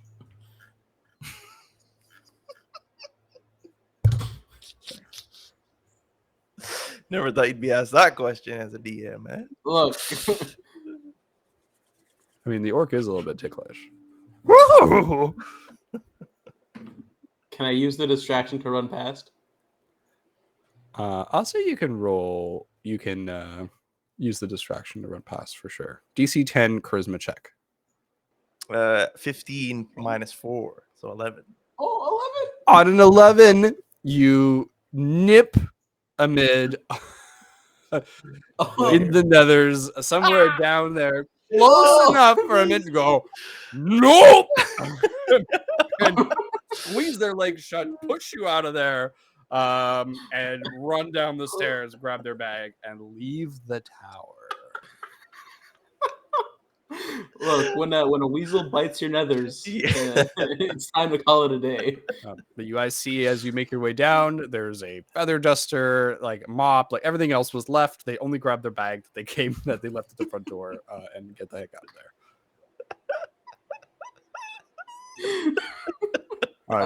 You hear slowly as they run away. I don't get paid enough for this.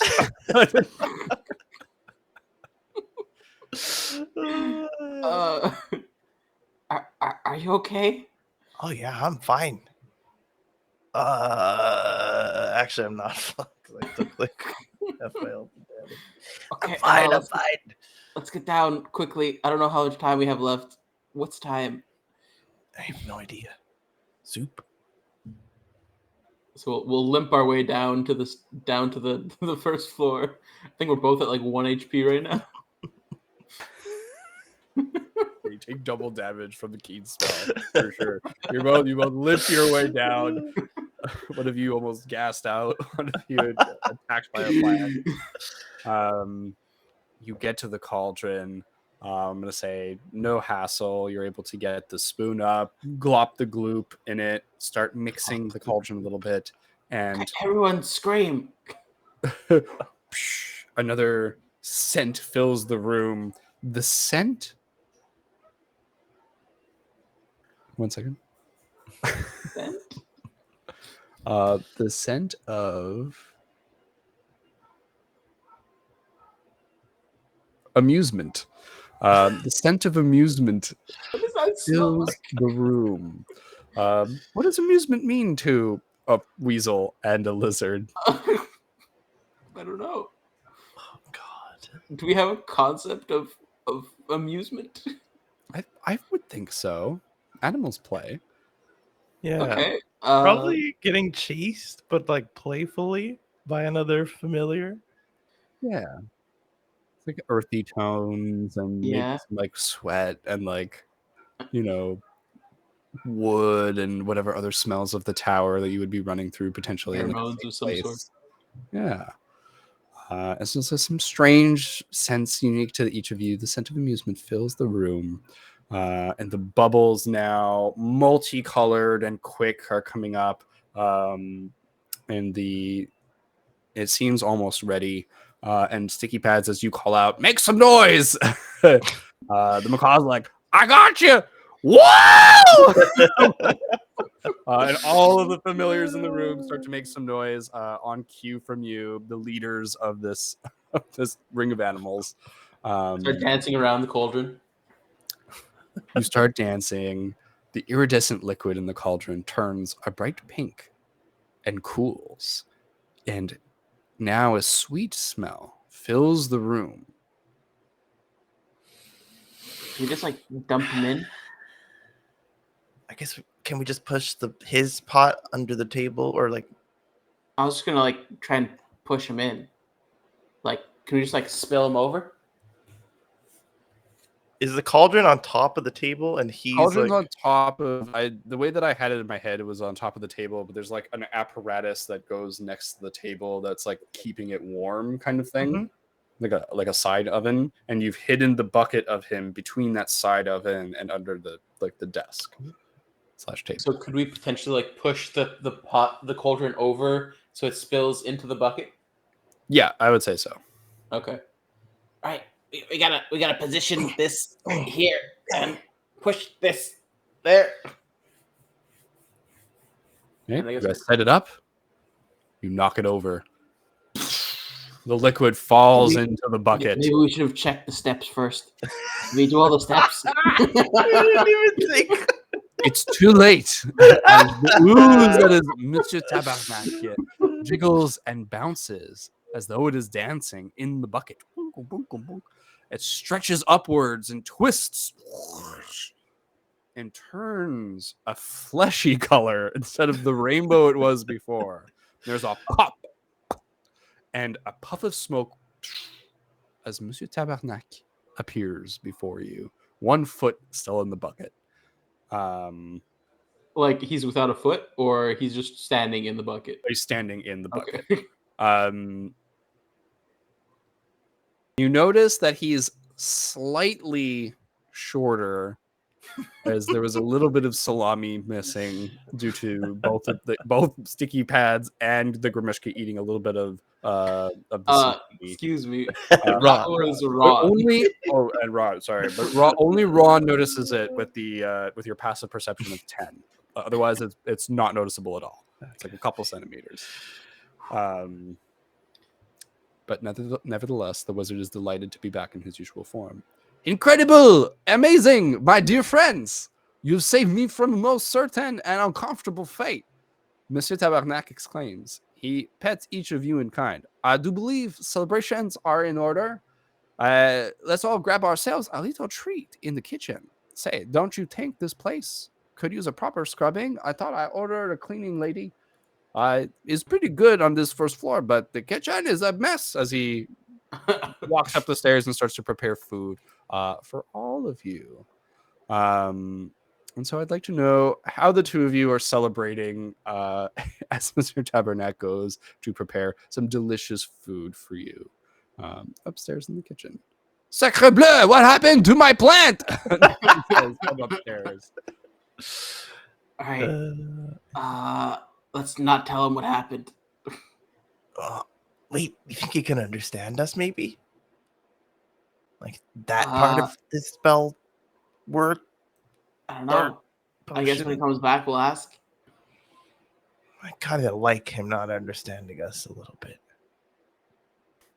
As you two grumble a little bit, wondering how things might change. Does he or get how they angry might at us?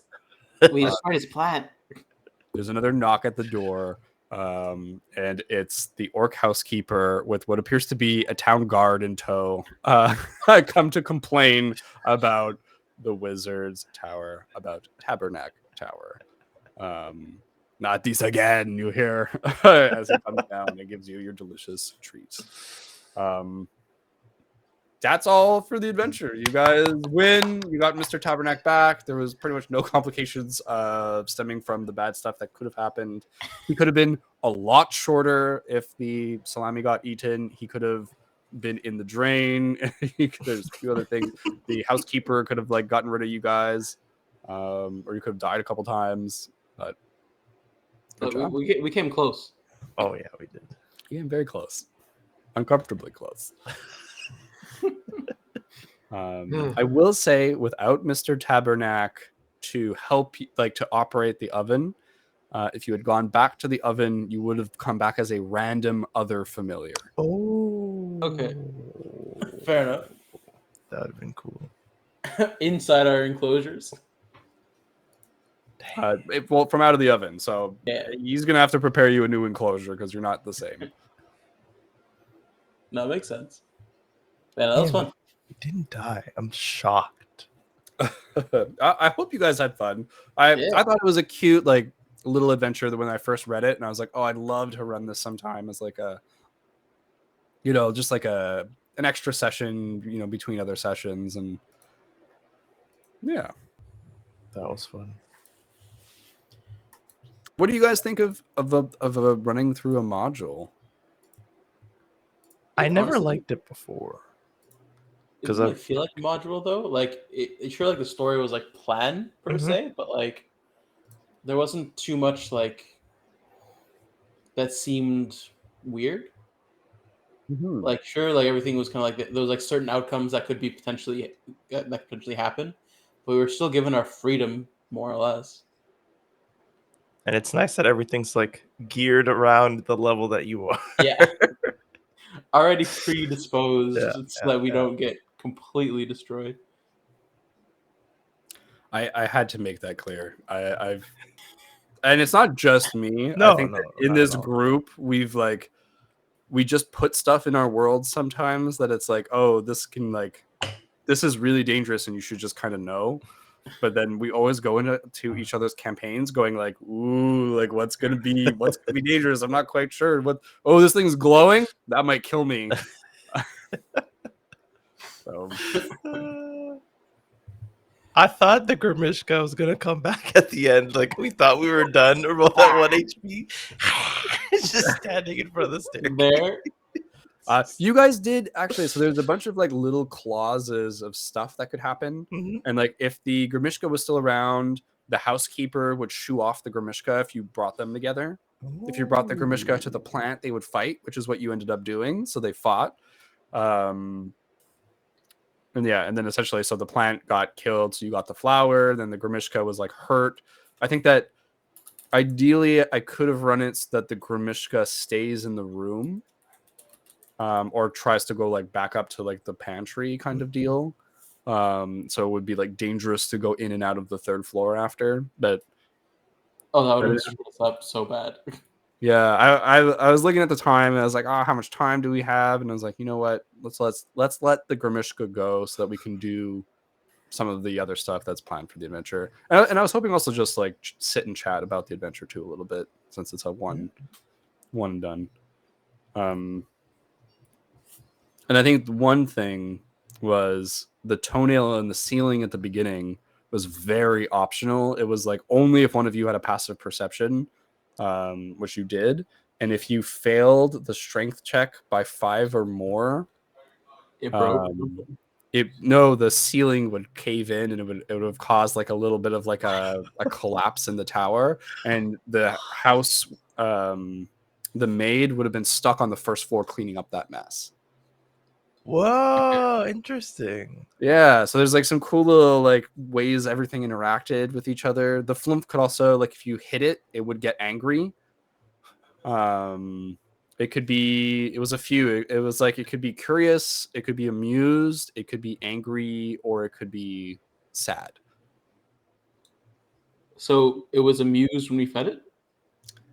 Yes, it was amused when you fed it. It was like, oh, this is like fun. You could have also danced or sang, and it would have like watched your performance and changed colors. I definitely didn't think of that. I didn't know what the colors meant. I was just like, well, that's food there. Maybe. Yeah. Or you could have also led the housekeeper to the kitchen. And if the housekeeper was led to the kitchen specifically, like you brought them there, like into the food area, the housekeeper would have like, ooh, food, and would have started like looking through all the pantry and like actually eating food. Like they would have actually been distracted by like doing that stuff. And I think for the plant, you could have also climbed up to the top of the fish tank to get to the flower without getting like attacked by the vines. But the top of the tank was open, so you had to make an acrobatics check to not fall into the piranhas to go grab the flower. That's what I had thought of. Like, oh, we could just go on the. Oh no, piranhas want to eat us. No, Yeah. no, thank you. What about the orc throwing me into the room? Was that like, if it catches you in front of the door, it will lock you in the room? It didn't say, and so it just said that. Who the fuck redeemed the hot sauce level 7? Wait, where? I Oh no, didn't it says see I can redeem it. It says Okay. I can do it. I don't want to do it. I was like,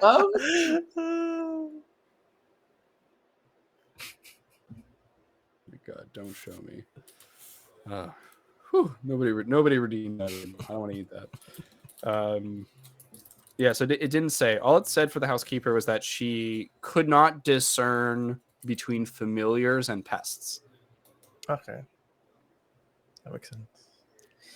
So I essentially, in my head, I was like, "This is a video game, and if you get caught by the thing you can't defeat, which is a human person, then they'll just throw you downstairs. Like it's like a game over reset to the previous checkpoint. But then you were at the door, and someone was already at the next checkpoint. So I was like, oh well, that means I reset you forward, right? Video game logic. Like you jump into the area and land and then die, but because you were in the area, your last checkpoint is there. That's kind of it, yeah. Dang. Which I think is not necessarily bad. No? It's kind of fun running something with video game logic, and like it was really cool. I think like running modules is fun, especially as a learning experience in how to structure notes for things. I think it was very fun to have essentially one building with a bunch of like interactions within that building, and then on each floor, depending on where you were, I could scroll to that section and see what the interactions for that floor kind of were.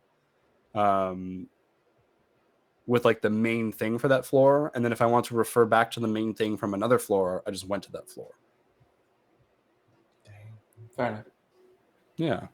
So definitely some stuff I would include like in my own notes. I would have like, I think I would do like a town, and then I would write down some of the buildings in that town, and then some of the stuff in each of those buildings and some of the possible interactions in each of those buildings. And then I would be able to refer back to like, oh, like this was Ron's house, you know, and Ron, if you take him to the bakery, he'll do this. And then, you know, you guys are at the bakery and maybe I'm like, oh, maybe Ron just walks in today. Like you came on a different day. And then it just refer back to Ron's house to see what were the things that Ron was supposed to be able to do at the bakery and then use that information. Like I like the way that's organized. Like it's so intuitive of like, oh, I'll just go back to that section where I know that character was from. Mm-hmm. Hmm. Kind of like it builds your own story. Where it's like, oh, go to page 29 if you do this. You like go to that page. That's kind of and there's fun little of like, oh, should I have made the ceiling collapse anyways? Right? Like you got the check, but I could have just had it collapse either way because you grabbed that toenail. That's true. And like, and because I didn't have it happen, you didn't get to see that fun little mechanic. But then also I was like, oh well, but now the house worker is like done on the first floor and she's gonna like be moving up around the tower and like causing trouble for you. So it was for the best. How much prep did this take you to like? Did you read through? Oh yeah, dang. That's I read good. I read through all of it yesterday. It took me 10 minutes and then Okay. 10-15 minutes and then It's what, like 5-6 pages kind of thing? no, it's one forum post on D&D Beyond. Oh wow. Ooh. It's made by D&D Beyond. Apparently they did an actual play with like Amy and Abria and like they did this adventure specifically. So like we've now played something that Abria Iyengar has played. That's cool. That's cool. Because I tried running a module, but it's like a whole campaign, like fucking Yeah, those are tens of whole books, pages. right? Yeah. And I'm like, this is so much work for something that someone else did. I'd rather just like put this work into writing my own fucking campaign. But I feel like they're good for people who potentially don't have an idea and just want to run something. So they take it like, okay, everything's already made for me. All I need to do is read what happens. Yeah. And then I can kind of run it for the players. I like how low effort this was. And like there is some effort. Like I think if I had put in a little bit more effort, I would have had like some stuff more off the cuff instead of just reading it kind of from the module. But it wasn't so bad reading it from the module. Like I think it was fun. I think it's okay to like do that. Especially for the purpose of having something low effort and fun to just play. But like if you're gonna grab a module and put it into a campaign that you're running where it's just supposed to be like more investment from the players over a longer period of time, I can see why you would want to take a lot more time to prepare that module properly and like not be reading off a page when stuff happens. Yeah. So I think that's the difference between this one and the others, because this module was like a page, right? I don't think you could potentially read through a module if it was like the book modules. Because then you might have to go through like 5, 6, 7 pages to find the right thing, and you're like constantly flipping back and forth. Yeah, that's it. Like, you kind of got to know what you're looking for beforehand. Like, and if the big bad guy's got a speech that's already written out, you kind of have to know when that speech is going to happen and like plan it out a little bit. And like, so yeah, things are definitely notes on the module in a sense. Yeah, take notes on the module. Definitely like geared towards your players and like where they're at in the sessions. And so I can see, like, I think personally, I've done this in the past with you guys where I've looked at even the Nightmare Switch and it was like, okay, here's the module. This is the stuff that happens. I'm going to take from the mechanics for the physical places and like what monsters you encounter. But the rest of the story, I'm kind of just going to let it go. And it's like, if it happens in the order that it's supposed to happen, cool. And if it doesn't happen at all, well, that's just how it, how the cookie crumbles. For this one, like, you guys had a clear goal. Go grab stuff. It's on these 4 floors. there's only 4 floors to explore, so it's really easy. The Nightmare Switch was like multiple locations, which I thought was interesting. But you guys went to all the locations, so it was well planned, like as far as that module went. Nightmare Switch. Is that But 5? that was 5e? Numenera. Oh. That was Numenera. That was when you guys were in the desert, and there's a town of people who were hallucinating. And you went to and explored a tower, and you looked in the tower and like found that there was like a like journal correspondence, and those people were like, they went to a location in the desert to like go take care of it, but they hadn't come back. So you guys all went to that location. We were attacked by some people. Well, you were able to turn off the switch, but then you also when you went to go there, you realized that they had been attacked, and that the piece that you needed to fix it was with these like enemies, these like essentially gnolls or whatever. Yeah. You went in like Scavengers, nomads. Yeah, you fought these scavenger nomads, got the thing, brought it back, turned off the switch, which it had like a bunch of like lore behind it, but you guys didn't look into that at all. So we just fucking left all of the lore. We didn't give a shit, and you guys went back to the town. Everyone was like, "Oh my god, we can finally sleep. Here's a bunch of money, and here's like essentially a way out of here, like food and stuff." And you guys are like, "Cool, peace." It's where we yeah. Good, went well. It worked out. It worked out. And there's always the bad like cautionary tales around modules too, right? Like Breton, where it's like like there's this whole plot hook, and we were gonna go down in this mine and do all this stuff in this dungeon, and it's like, nope, we abscond with the bride, and we're getting the fuck out of here. And now that's the campaign, is we're escaping from a bunch of guards, which has nothing to do with the module. And you're like, well, Yeah, I mean, if there's no like, I guess again, there might be a clear goal to that, like to rescue the princess or whatever, and then do something like afterwards, bring her somewhere, or again go to the mine. But like the mine, and the princess doesn't seem like they have much in common. it was the way Brendan explained it was that you start off at a wedding, and the bride is like not super happy, and then that's just a hook to get you to like go do a dungeon delve. And then at the wedding they got distracted, and I guess the role playing was too good, and then that became the campaign, or the one shot or whatever, which I'm like, I get, like in Numenera, if you at any point, if you guys had said, you know what, fuck this town, we don't want to be here anymore, there goes the whole module, right? Like you don't get any of the ciphers, you don't get any of the rewards, like it's all moot, you just move on, and that's it, that's all. In this, it's like, oh, if we don't do this module, we die, potentially. Like the spell ends and we all get sent back to, the plane that we're from. Yeah. It's good motivation for sure. It's like, if you don't do it, you're dead. Bye. Yeah. That's it. You have 1 hour. If you don't do it, you go bye-bye. You go hexa bye-bye. So it is like you kind of make, well, at least for me, like I expect for myself where something like that happened, where like you have a whole module planned and then the players just leave. You have the self expectation of like, oh, okay, I need to come up with something right on the spot, despite that like I did not plan for this at all. But like hearing somebody else talk about it, I would be like, I would never expect that of the DM as the player.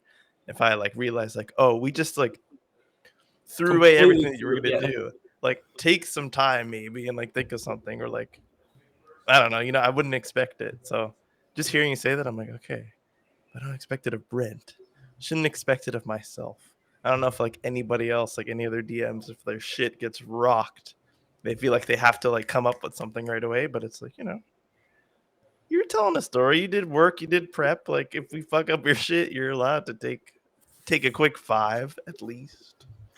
I think so. I think that's the better way to approach it. You need a bit of time as a dungeon master. You're like, look, I didn't think you guys were going to be here. Like, I need a little bit of time to set this up properly. Yeah.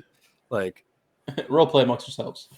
And essentially what it is, I think like all of us can admit on the side of the DM screen, like it's not like you like take 5 minutes and you're furiously typing out a bunch of lore for a location. Like you just like you go back to your board of like, well, this is how all of the things connect right now. So if they go here instead, I just got to like, okay, so this connects here like this and this like this. And they got here at this time, it was a little early. So that means like, maybe it's like this right now instead. Mhm. So, okay, here's some names for these key people. And there's a fish market and Sloppy Sal's going to be there. And he's going to be the first one they really interact with.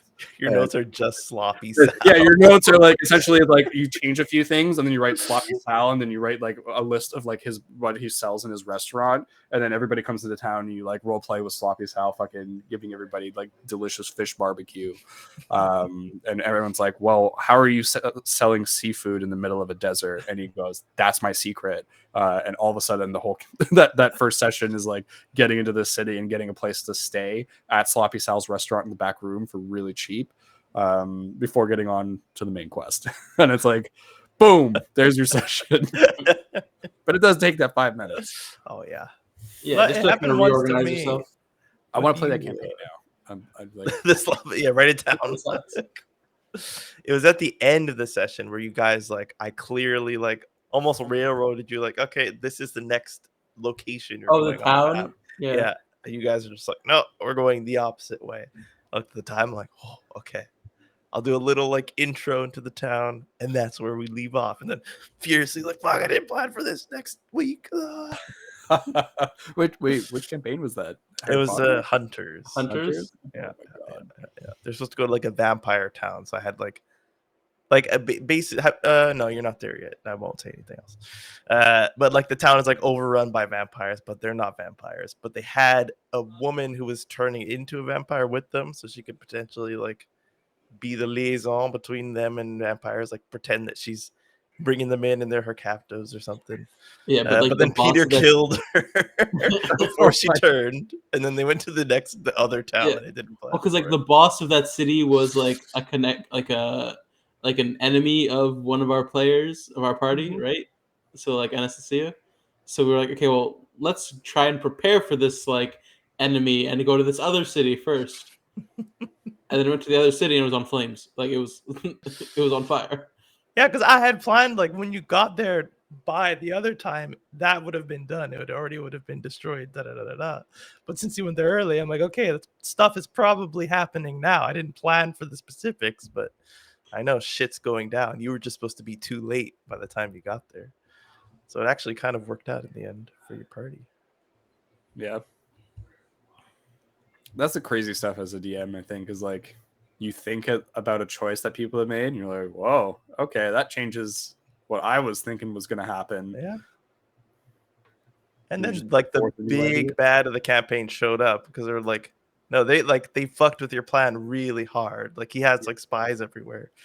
They're like, no, like this city we were supposed to take over, they showed up early and and stopped what was happening. So he showed up personally and they got to have a little interaction with them. I missed that. Yeah. I feel like keeping the story dynamic is difficult in a sense, but like necessary for like the background to still be like continuing and not be static while the players are like elsewhere. When you have like motivation for your like bad guys, especially, it makes it so easy. It's like, okay, I didn't plan for this, but like they're motivated for this purpose. So how does this affect them? Yeah. You know, like do they care even, or do they super care and now they're gonna show up? No, that's it. I need to show you guys that Cora, I just heard something in the room. she walked in here with her lammy. oh, Oh, It's so cute. That's Oh my God. adorable. I think what you heard was her stealing it from her brother, and he's come for comfort. Hey, buddy. he wants it. He took my toy. Oh, they're both here. She's running. Your two familiars are there. My two. Yeah. Seriously. Are you my familiar?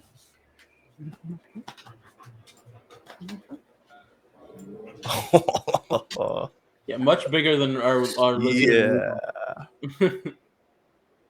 Like the size of his head, not even. Yeah. He's a good boy. Yeah.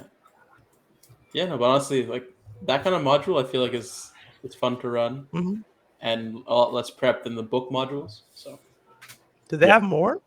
Or was it just like one form? That post? one. D&D Beyond has a bunch of stuff. Like, so I had saved that one a long time ago, and I'm gonna delete it now because we played it and we're done. So, actually, do you want me to send it to you? Yeah, sure. I'll send it to you. So I'll delete this shortcut. But like, so they have other stuff like idea type stuff. But not like as fully fleshed out kind of thing. Well, it's pretty good. So this one's called Parlaying with Monsters. Sweet Talk these 3 creatures out of combat. So there's Pelsaris, the young red dragon, Gorba the troll, and Antrim Terransdale, the Nosferatu. And they give like a personality trait, ideal, bond, flaw, charisma checks, and like what it will do with this character.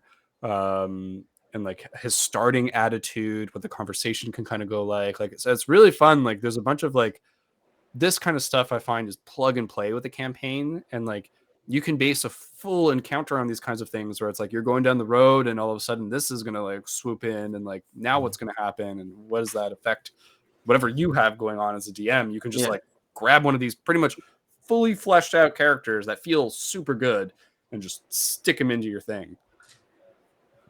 So super fun. Yeah. How I didn't even know there was a forum section.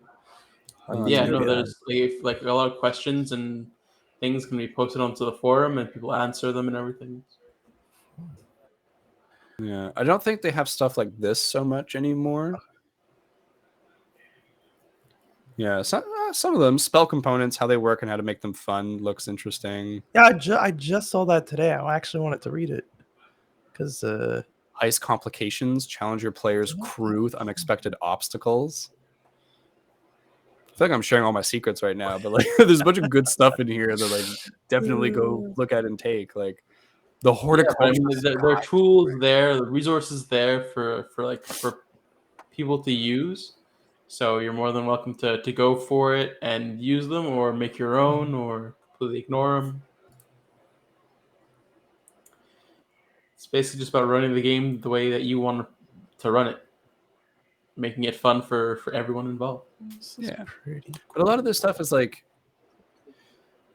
it takes some of the prep work out, right? And I find that a lot of the most successful stuff that you can buy, even on Drive-Thru RPG, is stuff that takes prep work, away from you, the DM, right? And I find that table stuff. Like Peter's campaigns are very good. I think we all really like them, and part of the reason that they're good. Oh, I accidentally clicked on something, and the guy's name is Bernier, which was really funny.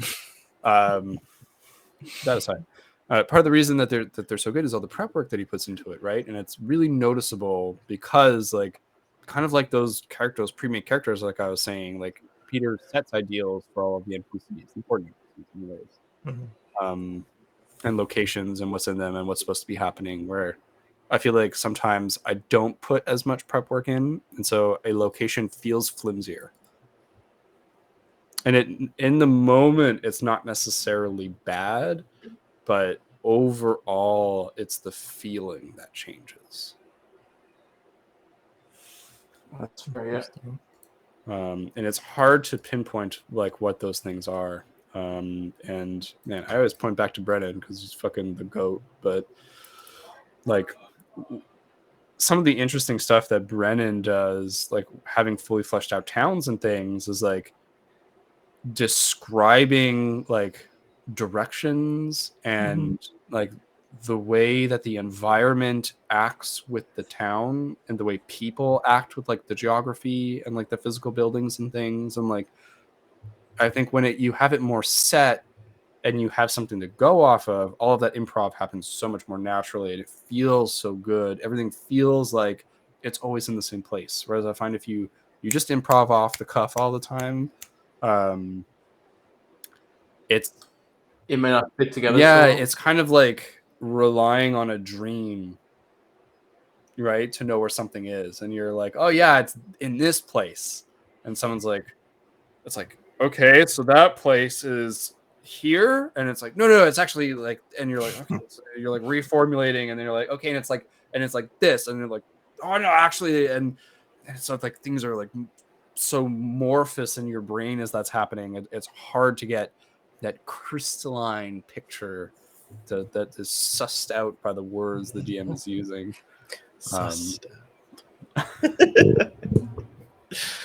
What I do sometimes, it like if I describe something to Simon and Simon, like for clarification, you like describe it even more, but like as a question. If it makes sense to me sometimes and it's not what I'm thinking of, sometimes I'll just say like yes. Yeah, stamp of approval. Like, Yeah, yes. like because I know it's formed in your head, so you're gonna be good, you know? It's like you made this up. This is what like Those I'm listening. currently thinking of. This is like what it looks like to me. Does this work in your like in your canon? I'm like, yeah, sure. Right. The problem with that sometimes is that it's like you'll rubber stamp something and you're like, oh yes, that's perfect. And then the player's like, awesome. So because that's true, there's this other thing. And you're like, no. And you're like, what the hell are you talking I didn't about? want to go further than that. I didn't rubber stamp that part. I was the first part. And then the worst is when you're like, wait, that actually does make sense. So if I rubber stamp that first part, you're right. And now I have to let this happen. God damn it. As a player, though, that's amazing. But, like you ask those like leading questions, kind of like, what's the like whatever? Because you know if the answer is something specific, you've got the DM. Like, then I'll use this to my advantage. I'll give you such an interesting example of this. I had a long talk with Bernier about season 2 of Numenera, and Gus was a force user, right? And so in my head, I was like, oh, rubber stamp, force user, using the mechanics of Numenera that everyone has to adhere to. In Bernier's head, he's like, oh no, I can use the force. I can do whatever I want. I can do whatever I've ever read about in any book ever. And so what I didn't realize was the whole season, it's me and him trying to find a middle ground between those two things. And mostly succeeding, but also somewhat failing. And when we talked about it like a year later, it was like, oh, you were expecting that? And he's like, you were expecting that? And it was like, oh my God, how did we not know this in the moment? And like, what a very like stamp the first half of the document, did not read the fine print. Get yourself into a bunch of trouble. I mean, it worked out in the end. Like, it might have been we had a ton of fun more work, but the problem was like, and this is what he said, right? Is like sometimes he felt weirdly not as powerful as he should be. And the reason being is like, oh, well, you let me do some things sometimes and not other times. And I was like, oh, well, sometimes it was within the mechanics. And sometimes I was like, you know, roll using your skill check or whatever, and I'll try and include it kind of thing. But it's like, I can't just straight up break the rules all the time for one specific character. And I think that's where things get dicey in games. That's fair. If you bend the rules for one person, you got to be bending them for everybody. And if you're going to bend them once, you better be prepared to bend them all the time. Right? May as well make a new rule. Yeah. It's like the specific language. Sometimes it's like it could be a little tedious, but like it's probably for those scenarios where it's like we're going to try and cover everything that you could think of with the language of how this works. Yeah, so making it very vague enough to, you know. But unfortunately, those effects like the Force, which lets you do a lot of things, tend to kind of break down a specific sort of like action sequence.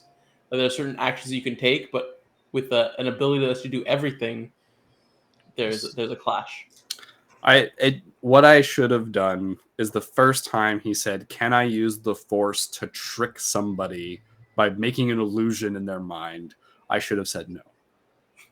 That was one of the big ones. That was like a huge one. He did that once, like near the beginning of the game, and he used it every single combat forever, and so many social and like.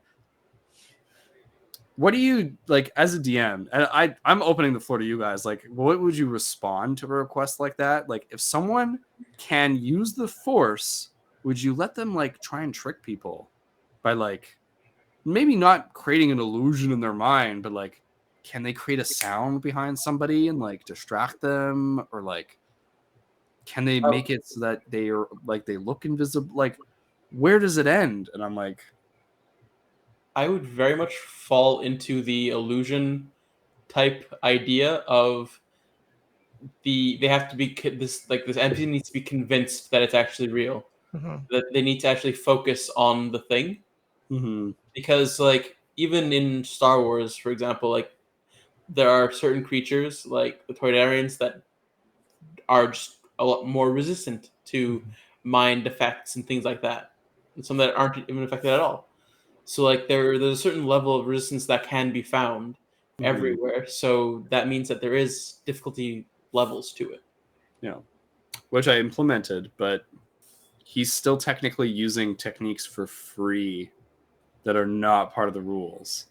Yeah, the force might have been something that would have to have been like one of those like perks that you take in Numenera. And this is my, as a DM, like my hindsight 2020 vision is that I should have said no to any extra ability shit. It should have been like, you are a force user, but you can only use it to do the abilities that are on your character sheet. Yeah. So you can't force trick people. Like if you want to trick somebody, you got to go physically set something up and push something or do something with your pre-made abilities to cause your trick to happen. You cannot make sounds. You cannot create illusion. Like you're a force user, but you're like an apprentice. Like you're still learning and you don't have a full, and if the class he chose doesn't allow him to do the things that he wanted to do, I would have had to say, pick another class that's like a little more malleable in terms of like what you're able to do, like a telekinetic class or something. Yeah. Right? There are Was just reflavor it. So if you want to manipulate stuff, make abilities that kind of work with the force in a sense. that's it. So it's like if you want to like do a combat force class, your combat, you're not going to have fine-tuned control of the force stuff ever. Like it's just not going to be a feature of your class. So be prepared. Because I know like in Numenera, like the warrior class has like things like bash, for example. Yeah. So the bash could have been like force push or something. Exactly. It's like flavored differently. Exactly. But he wouldn't have been able to levitate anything. Like I would have said flat out, no, you cannot use the force to unlock a door. You cannot use the force to just lift this boulder. You can use the force to push the boulder. You can try that, but like you cannot do things outside of the scope of your abilities. Yeah. Kind of like D&D, right? Where it's like you're a wizard, but if the wizard is just like, oh, can I just like magic that broom over to myself? Well, the answer is, do you use Mage Hand? Telekinesis. What's like the what do you? spell? Like, do you have it prepared? No, then you can't. I don't care that you're an all-powerful wizard. You can't do that, right? Yeah, I like that. And D&D gets around this too by having cantrips of like prestidigitation and like there's small like little things you can always do because they know that people want to feel like cool magic people. Yeah, but at the same point, Numenera had that ability of not effort, but edge. edge. So, like, if they had intellect edge of like a 2, and their ability costed 2, they could continuously use it over and over and over. This is it. With an edge 1 and a force push of 1, it's like you just fucking force push like like crazy, right?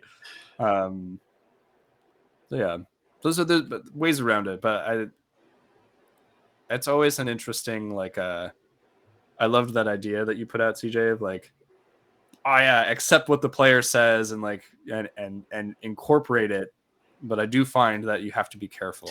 Yeah, definitely. I mean, God, You gotta set boundaries in a sense. kudos to you for going through like a whole season with a force user. At the time, mechanics, yeah. Like I didn't feel too bad. Like Numenera has such a nice, like I've talked about this at length of like the one size fits all 0 to 10 system. And it's just like it's your multi-tool that you just use on everything and it always works and it's always good. So that's why it felt mostly good to deal with this. But I think on Bernia's end, it was like there's you're unsure whether you're going to be able to do something or not, and it depends just like on how your DM is feeling that day, and I think that's not cool. I think that's like as a player, you need to be able to rely on mechanics to drive your storytelling. Like those are your tools, right? So in the same way that I had my sonic screwdriver, all of you need like a tool belt that you're able to do stuff with to fight, you know, I'm not the villain, but kind of like the villain with his sonic screwdriver, like it's first Doctor Who. But like to have an idea of like what kinds of things would be a certain difficulty level and what we'd be able to accomplish relatively easily versus things that we'd have to put in more effort to actually like pull off. Yeah, So I think that's but really you would more know. an issue. You would know what's where, and I think that's important. I feel like that's where we had the issue was that like learning exactly like where we were, like our comfort zone in that scale of 0 to 10 of like, okay, what can we do relatively easily and what can we do relatively like difficult? Like what was really difficult for us to do on that scale? Mm-hmm. We were trying to like wrap our head like around it, like because in D&D, for example, like okay, we know that the scale is like 10, 15, 20, 25, 30 kind of thing. And if we have like a +8 to acrobatics, we're like, okay, we have a relatively easy chance of succeeding this acrobatics roll because like even if we roll like a 5, we can still probably get a 15 on this like decently like normal activity. But in Numenera, like, hey, well, okay, we have to use effort. We have to, okay, do we have an edge? Do we have like an ability that we can use? It was like trying to wrap our head around that new kind of idea of how to use the tools the system gave us to our advantage that we got better at with time for sure. But I think that was our like the obstacle we had to overcome. Yeah, there's definitely less telegraphing. Like it comes more from the DM in terms of describing how difficult something looks or seems in relation to things. I think that's something that could have been interesting of like, and I think again Brennan does this well, where it's like you see a rock wall and it's straight up and it's sheer. There's not many handholds. Like a little bit of rock crumbles off of it, you know, dusts next to you. And it's like, okay, as a player, I'm like, that seems kind of hard. Seems like if I want to climb that, I'm gonna have to roll pretty high. You know, it doesn't matter how much of a plus I have to whatever I'm doing or how many assets, like it's gonna be tough. It's gonna be Whereas if you say like there's a wall and it looks like there's some good handholds, it's made of rock, but there's like some moss and like other plants growing off of it. And you're like, okay, you know, that's going to be a little easier. It's feasible. That's feasible. But Are you supposed to say ever this is a Whatever number 0 through 10, or does it say like keep that on your so side? I wondered this in the system. It doesn't say to say. It just says like pick and then tell a story. And I think that after all the conversations we've had about D&D, I would say in the future for some things. Yeah, I do like your like what you just said with like the handholds and stuff. Like There's a lot of situations where that's more fun to describe and to hear than to just say it's a 5 or it's a 10, you know? Yeah. Well, and even if like something is a level 1 difficulty, you know, it's still fun to see people fail sometimes. That's something dumb. But you have to be like you have to choose your scenarios. Yeah. Like if it's so easy to get up that like it's kind of dumb that you didn't make it at all, Or even roll kind of thing. Yeah. that's it. One of the ones that they put in the Numenera book, though, and I'll always remember this because I think it holds true for D&D, which is if you're going up to greet the king and it's a DC 5 check to not slip on the rug, you're pretty much going to make it every time, right? But it's really important that you make it this time, that you don't slip. So roll, right? Yeah. And if you make it, it's like, okay, we didn't fuck anything up. You feel good in your interaction. If you don't, and you fuck up right at the beginning, it just shifts the tone a little bit, and it's like, oh fuck, I have to backpedal now. I have to like apologize for being a bumpkin. No, it's very true. we don't meet enough kings in D&D. We've all avoided the nobility problems pretty well. That's true. We met a queen. Your mother. Yeah, I mean, yeah, in my home session, you guys met like some nobility, but aside from that, I don't think I've introduced anything in my new campaign, anyways. Yeah, We student had president. in champs, we're constantly dealing with the king. Mm-hmm. That's true. He doesn't act very kingly. Look, In that Ruck sense. is a prince, Waxley is a gosh, king. That's Look, yeah. yeah, there. Says all you need to know right there. Ruck is the prince. Oh, jeez. Well, I think we're incredibly off topic from modules. Oh yeah, look, if you let us it's also run with the past topic 10. of conversation, we're just gonna go. Yeah. So, I closed everything while we were podcasting, but I will open it back up just to go check the script, and I guess we'll just close out. Is anybody even still watching? I am. If you are, thank you. And if you're not, it's okay. You don't know. Thank all you Hexagons for playing and all you other Hexagons for watching. You can find us on Twitter, YouTube, Instagram, Twitch, TikTok, and Discord at TheHexagonTTRPG. Holy crap, there's a big fucking bug that just came into my room. Oh my god. I gotta wrap this up. Our next session is gonna be on Thursday, probably at 7:30. Yeah, Is it? some of us won't be able to make it, No. but No, a 'Cause bunch I of us are can't make not it able to make it. either. I can make it, but I think I was like the only one. Burns is gonna be there, and I think Shadim. Shadim's, yeah. Because he was Yeah, supposed maybe to run we'll it. just do like a Hexahang stream like this and talk about mechanics and stuff. Very nice. Yeah, or we'll do another one shot. I don't know. Tune in next time to find out what's going to happen on the Hexagon Tabletop Role Playing Games. That's going to be 7:30 on Thursday with one of us, and you'll be just as surprised as I am. Or Hexagon. Good night, everybody. Bye. Right. Bye.